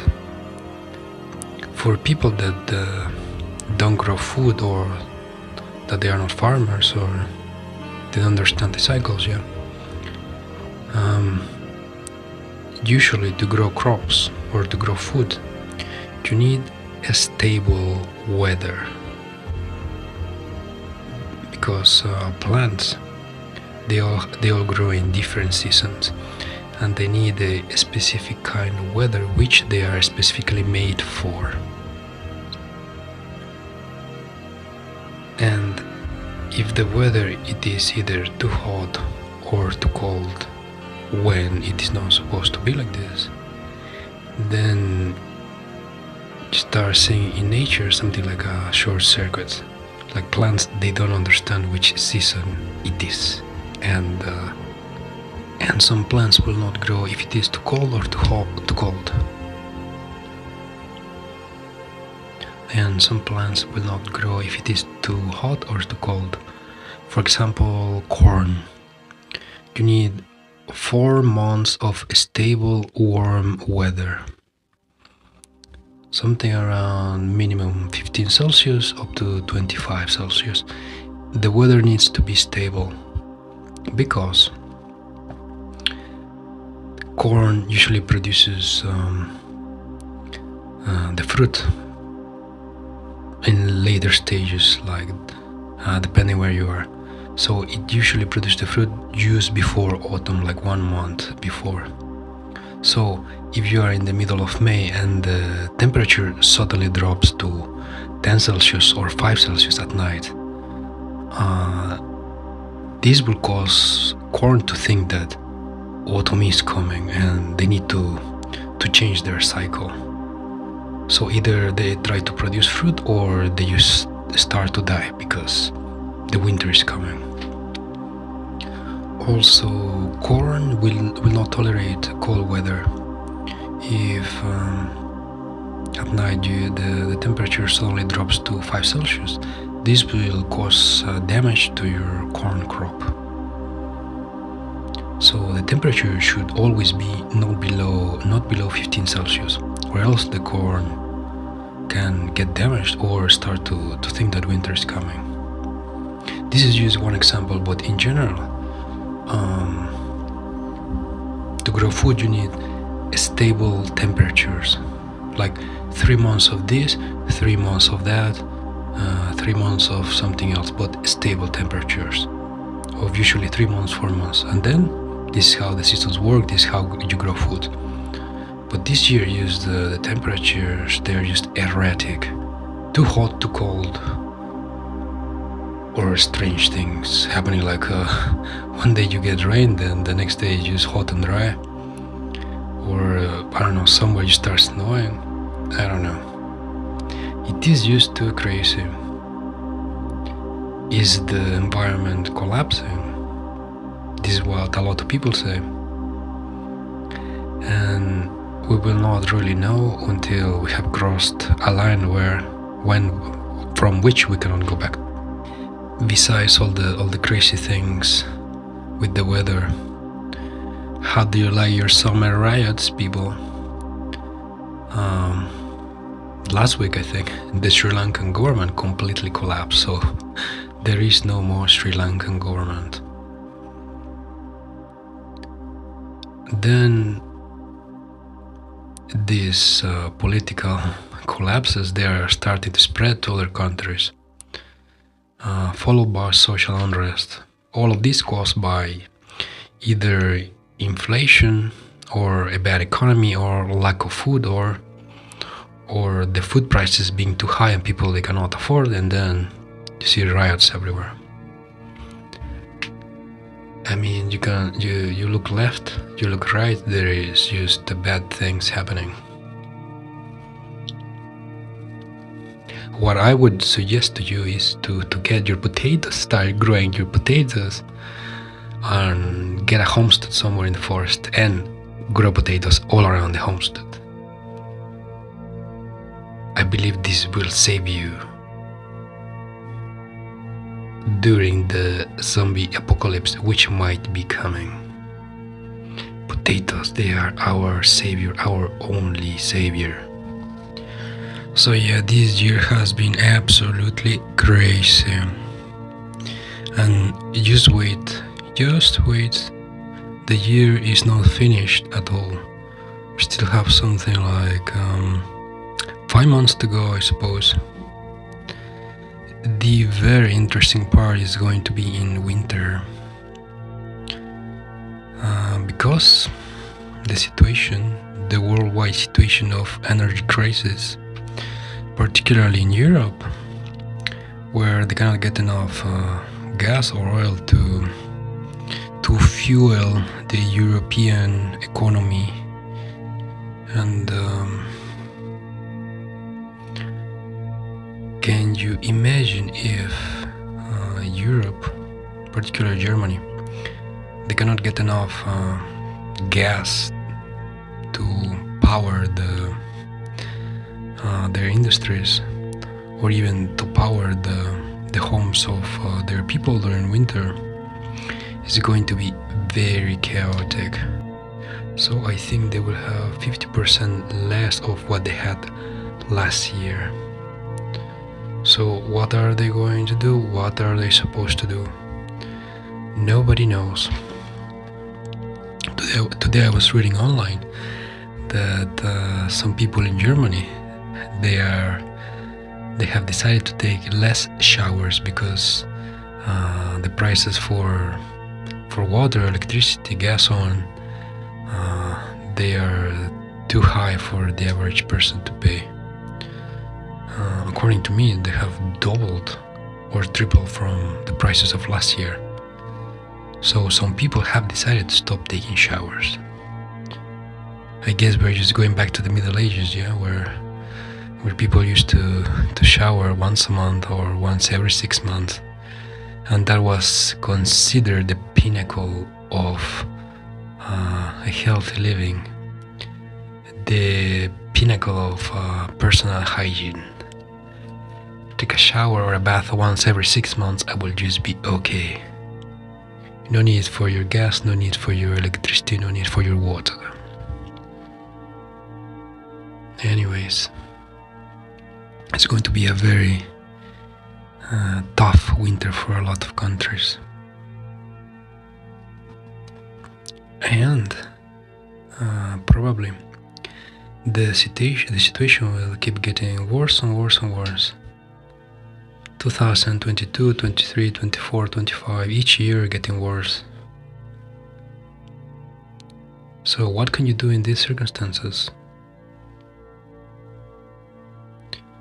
Well, what I would do is get a nice big home outside of the city, somewhere in the forest, with a big piece of land, and start growing your potatoes. Potatoes will save you during the zombie apocalypse. By the way, according to Agenda 2032, everything is going according to plan. First, we see a destruction of the current system, followed by a rebirth of a new system. Perhaps we are living through the Great Reset, who knows? And if you're so unfortunate to live in a big city, I would highly recommend you to start buying pasta. Use buckets and buckets of pasta for storage. According to scientific research, it says that you can eat pasta even after 20 years of being in storage. That storage being a cold place with stable temperature, maybe like 5 Celsius, in the darkness, and vacuum sealed. So you could buy a couple of bags of pasta in plastic bags already airtight. You just buy like a couple of them, just pile them on top of each other, put them in another plastic box, and then seal the plastic box. And this is your apocalypse pasta box to last 20 years. Another important thing is to have some water.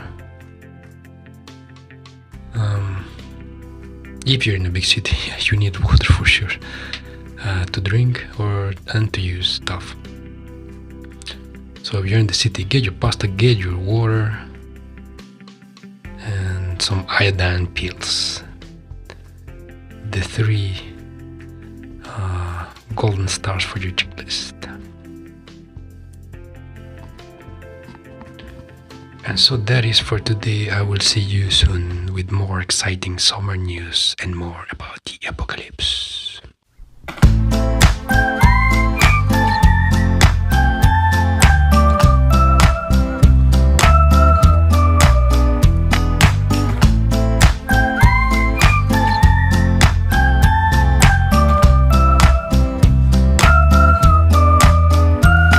I finally found some eyes that see me from the inside.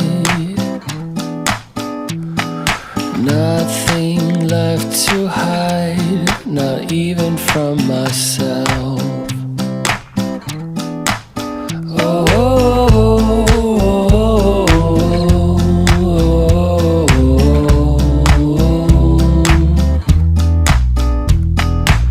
I wanna call you mine and feel our worlds collide, and we'll be holding on to the morning dawn, darling, we two.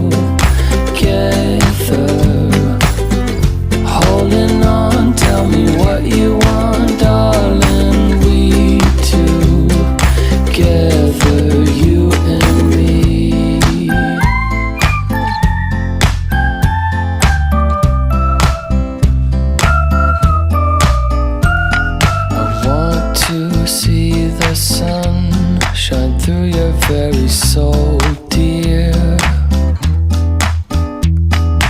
Find your darkest parts and let the light in.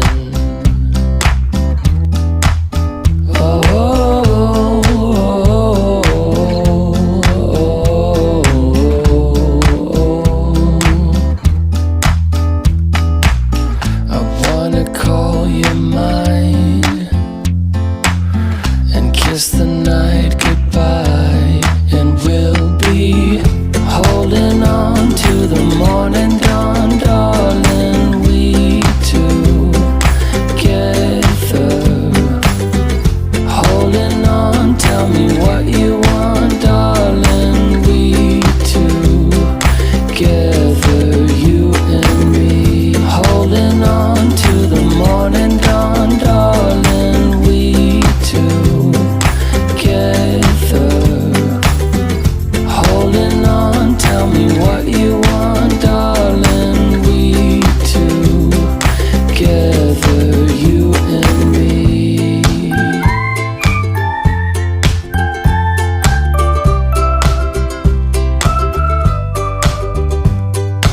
We can spend our days walking on the bright side.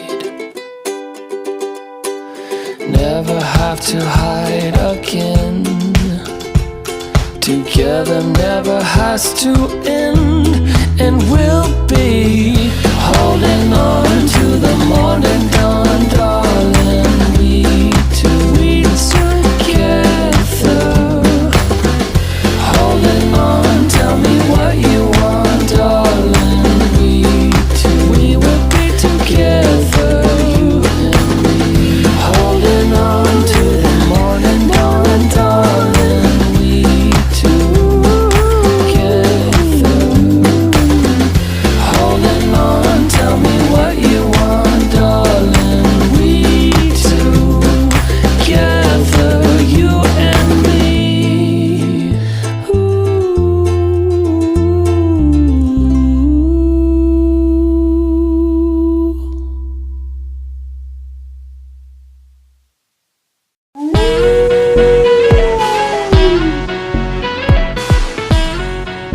Welcome to the Polar Homestead. We learn finance, permaculture and prepping, a modern view of the world. Don't forget, freedom is in your hands. Stay safe and vigilant, friends. And now your host, Ralph KK. Launch in 3, 2, 1. Let's go.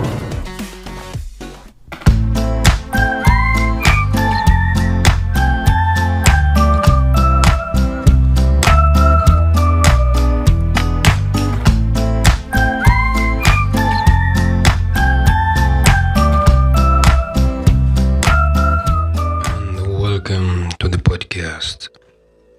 This is me, your host, Ralph KK. It is the summer, or more or less it's still the summer, because in around 2 or 3 weeks autumn is coming. The place where I live, most of the time around the 1st of September, just like clockwork, the weather flips, and the 1st of September you will get this autumn weather. So it is very cold, it is very rainy, it is very windy, and the trees, nature, it starts turning red, depending how fast this process goes or already started. So you might see the 1st of September like everything red, leaves falling and these autumn vibes. The thing is, this year has just been crazy. I don't know, I don't have any kind of living memory of having such a crazy year with all Also many things happening at once. What to do, you might say, what to do. My best advice for you is get your potatoes and start growing potatoes. This might be your only way of survival for the coming apocalypse. Although, there are, I suppose there are other options, there are other plants that you could grow, but I don't know, I think in my own opinion, potatoes are the easiest, most caloric dense and crop giving multiplier that you could get.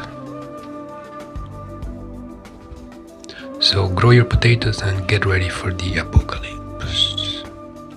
So today's podcast is going to be about cryptocurrency, particularly Bitcoin. Currently in the news, you would see everybody saying that, oh, Bitcoin, it is dead. Cryptocurrency, it is dead. Everything is going to zero. And believe me, when I tell you this is not the first time that I've heard this. So, crypto has existed for, let's say, 12 years. I mean, like, since Bitcoin was created. This has been 12 years. And we have seen something like 4 or 5 cycles of bear, bull market, bear, bull, so 4 or 5 cycles, yeah. So, and every bear cycle, which is usually every 4 years, the same thing happens.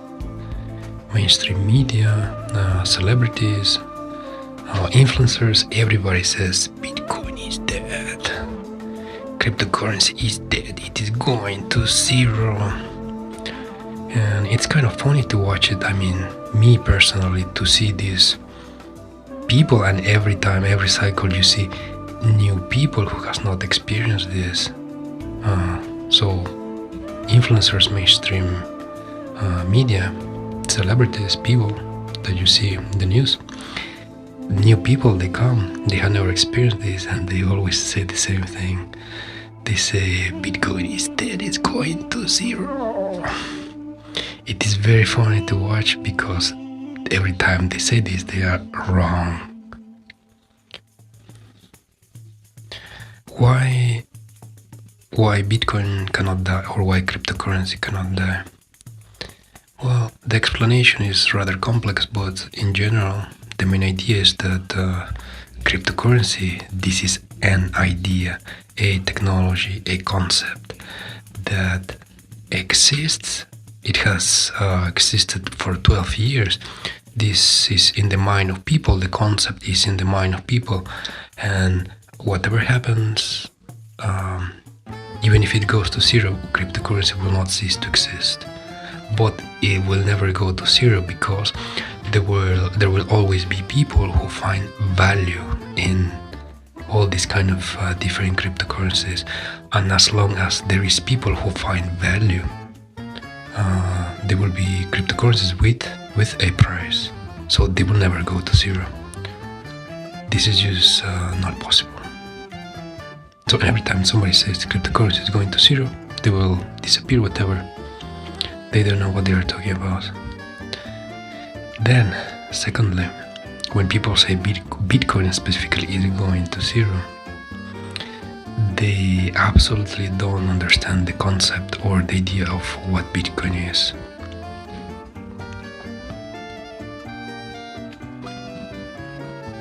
So to make it short, Bitcoin is a deflationary currency. Every 4 years, the daily mining rewards, they are cut in half. So the production of Bitcoin every 4 years, it is reduced, and it's going to be reduced for the next 100 years until it reaches the maximum cap, which is 21 million coins of Bitcoin. of these 21 million coins, already probably 5 million have been lost. So probably the total supply is going to be like 16 million. And I think within the next 100 years, there is only left like 2 million Bitcoin to be mined. So the supply, it is extremely scarce. So as every 4 years the production gets cut in half, it becomes more and more scarce, and this will keep going for 100 years. So when people say that Bitcoin is going to zero, this just sounds like stupidity. Or the people who say this, they just sound very dumb when you really understand what Bitcoin is. Then, second point of Bitcoin, it is that it is decentralized. You have nodes, let's say computers, all around the world connected to the internet, and each computer, each node, it hosts all the transactions of the Bitcoin network from 12 years ago until now. So each node in each different country, in different places all around the world, it is hosted by people, by organizations, by companies, all kinds of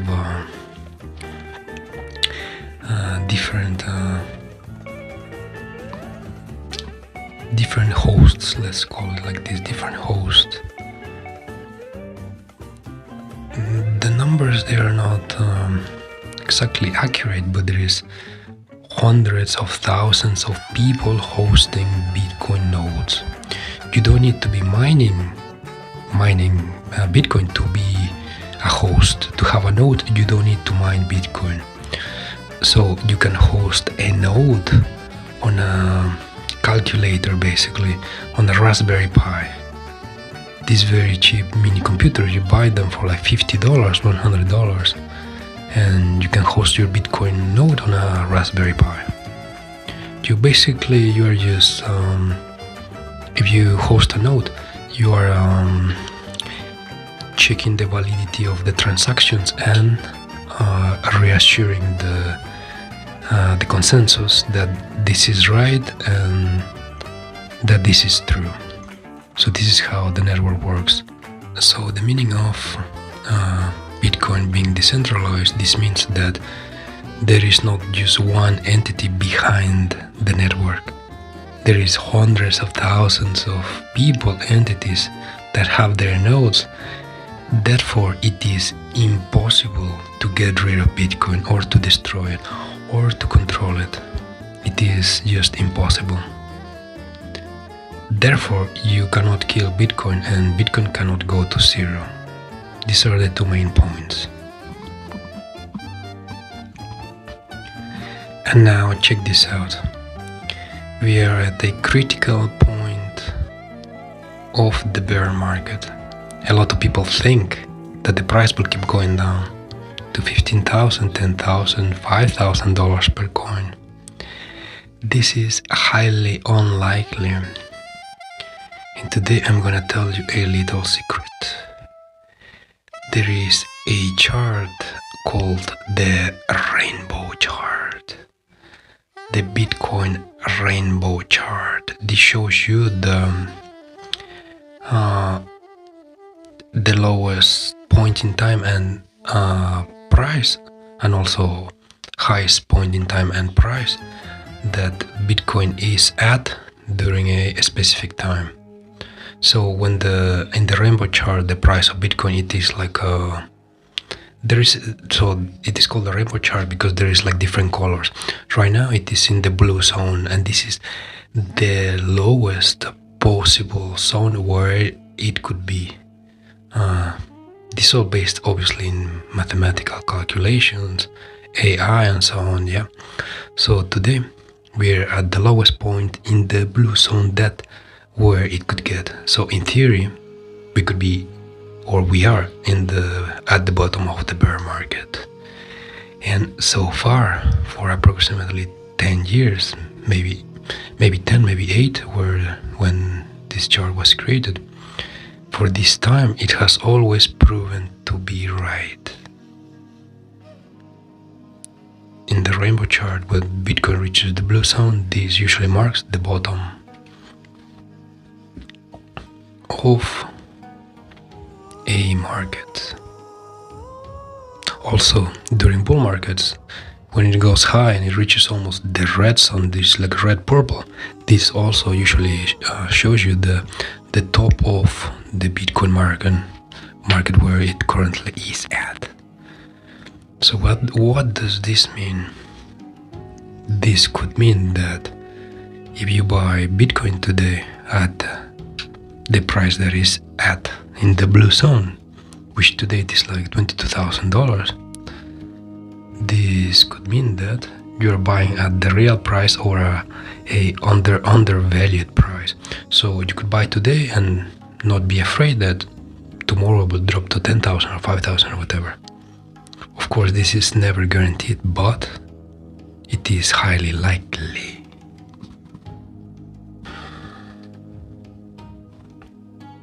In my own personal experience for the past 10 years in the cryptocurrency market, I have usually bought cryptocurrency when Bitcoin is at or in this blue zone at the bottom.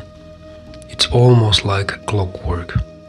Of course, it might always go lower, it might go down, but this point, it is always the bottom, regardless if it stays there 6 months, 1 year, whatever. It could even stay there 1 year, 2 years. But this is the bottom, so also you should consider when you're making like investments, you don't buy something today to sell it in 1 month or 2 weeks or whatever. When you make investments, you're usually going to sit on it for years. Like you buy a house today, you have to sit on it for, I don't know, 3-5 years, 10 years to make a profit. So when you make investments, you have to think like going for the really long term.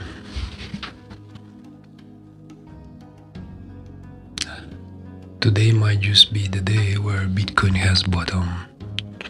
Also in the cryptocurrency market, a very big important event is going to happen with Ethereum.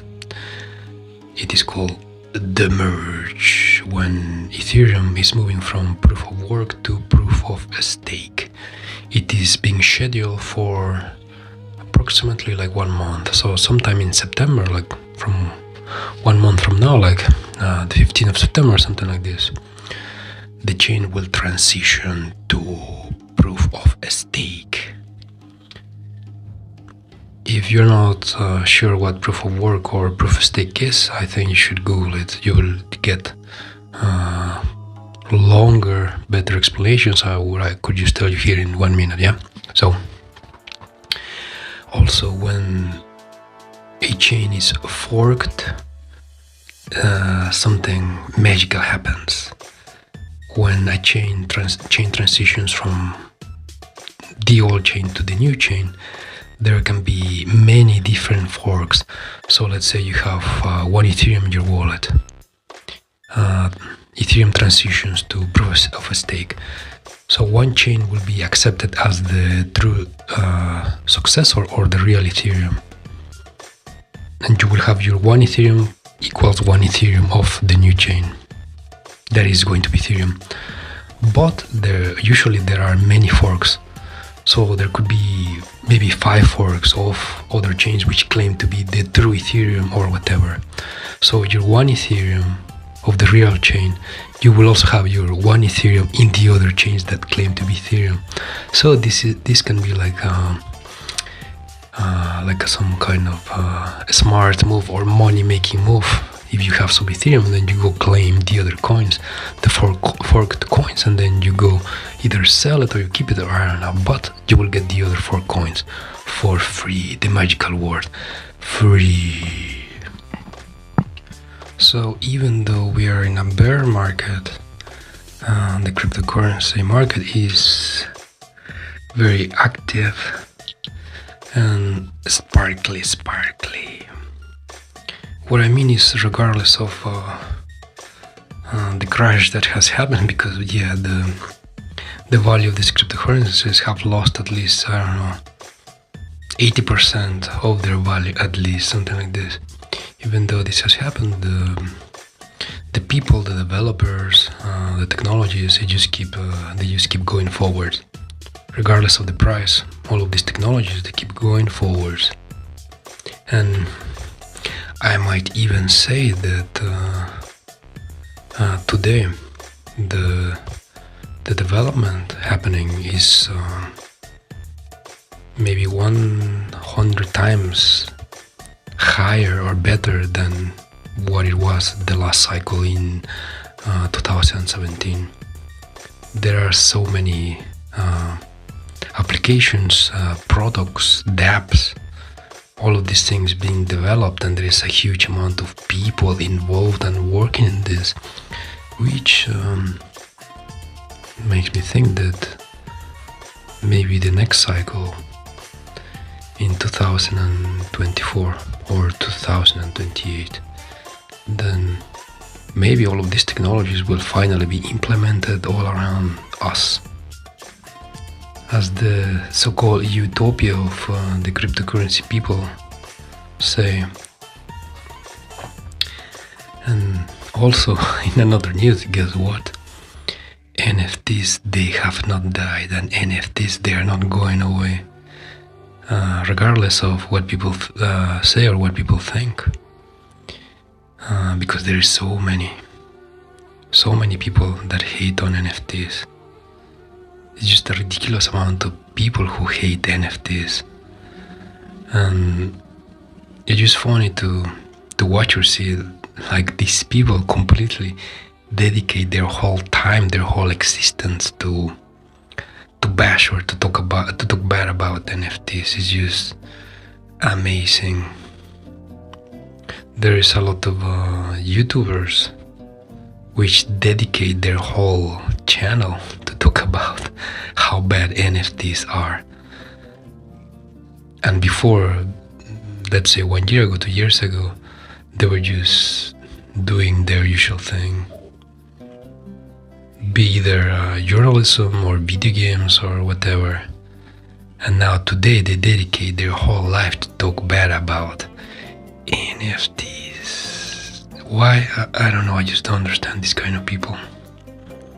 Maybe they get more a bigger audience when you hate on something than when you are like positive about something. I don't know.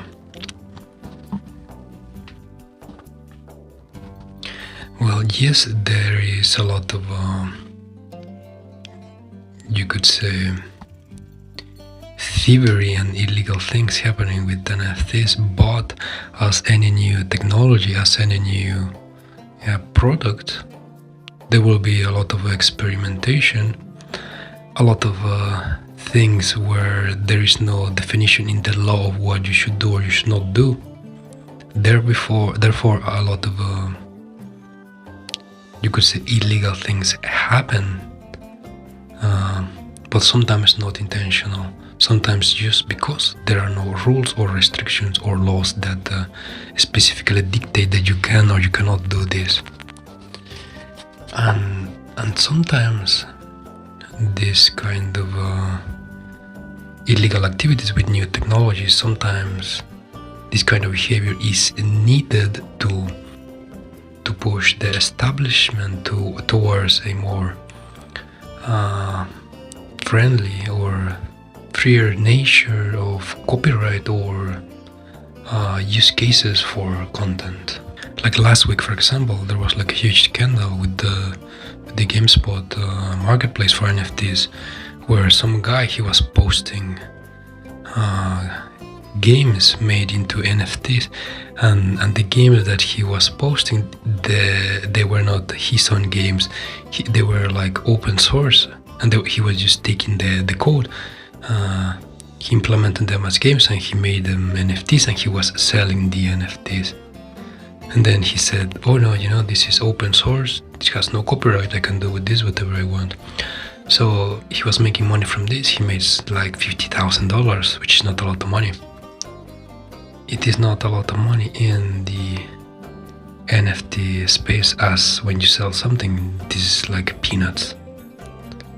But people, they made such a huge scandal that why are you taking these games and putting them into NFTs if they don't belong to you, so on and so forth. So the thing is, it's a new technology. There are no rules or specific rules for what you can and you cannot do with NFTs. And sometimes the establishment needs a little push towards a specific direction so that they are forced to do something which is or can be beneficial for the consumer or for people in general. I could give you an example from the past. Not so long ago, the music industry and the music companies, they had an absolute monopoly on everything, on how music was created, how music was distributed, who would be famous, who would not be famous. Basically, record companies, they made or killed the career of artists. And also all the money in the past, let's say in the 80s up to the 90s, let's say 95, let's say up to 95, all the money went to the record companies, and even today it still goes, but before it was a ridiculous amount of money, like 70% and 70% to the record company and 30% to the artist.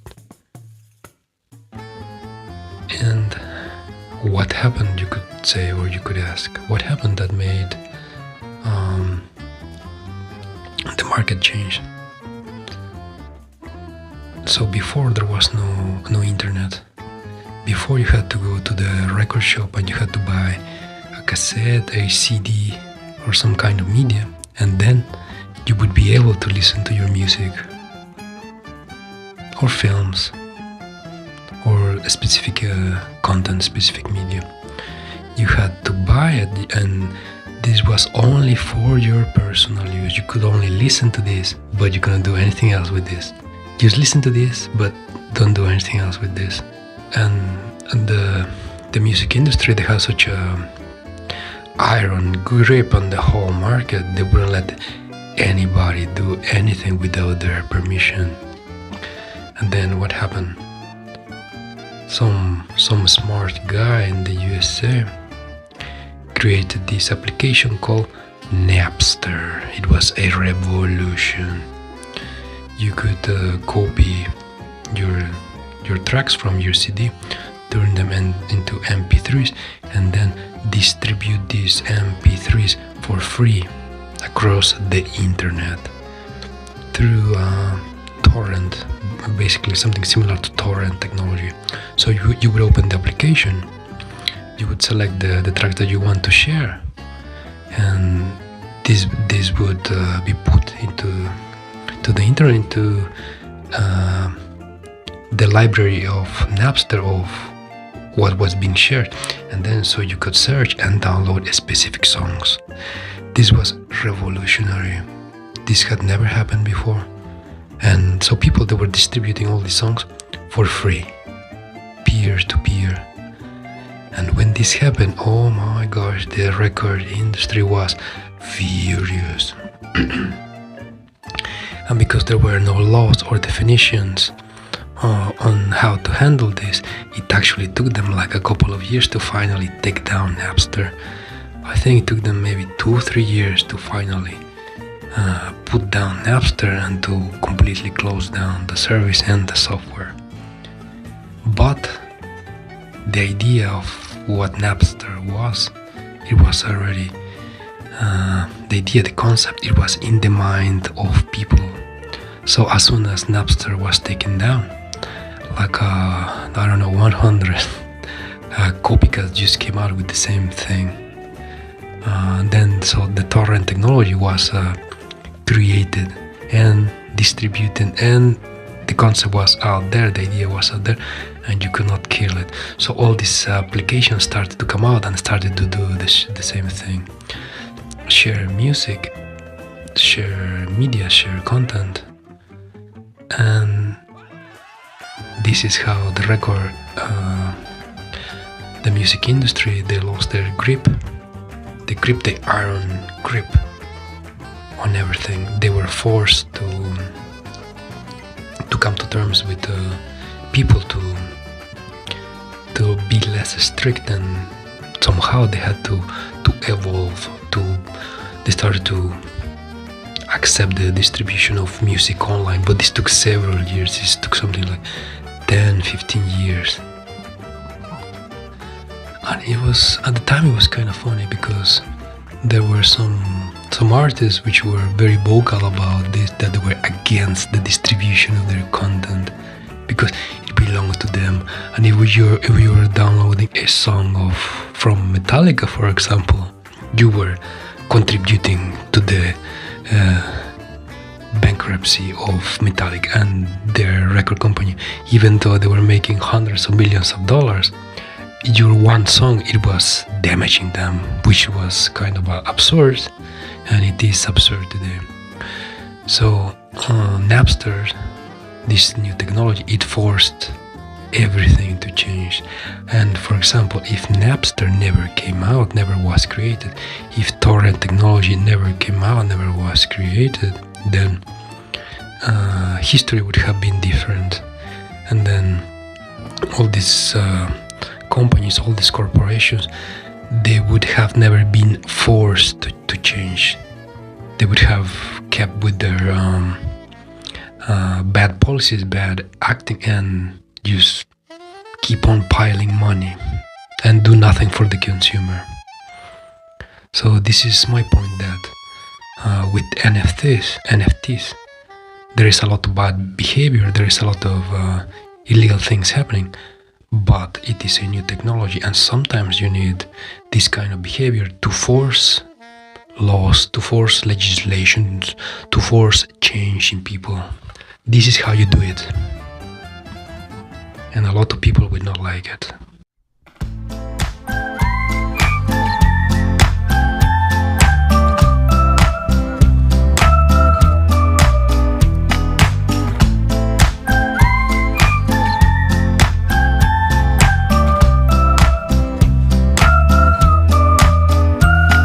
I finally found some eyes that see me from the inside. Nothing left to hide, not even from myself. Oh, oh, oh, oh, oh.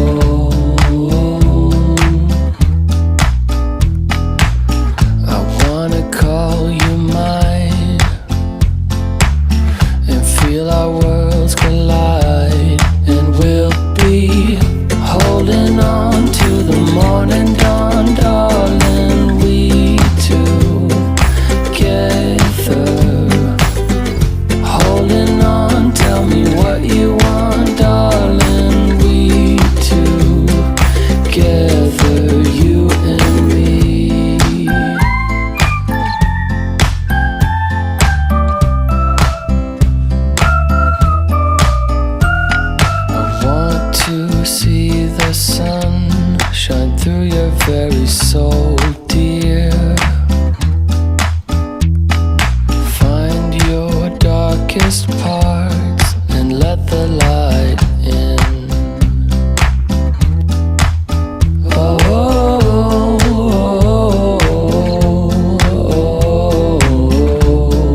walking on the bright side. Never have to hide again. Together never has to end. And we'll be holding on to the morning.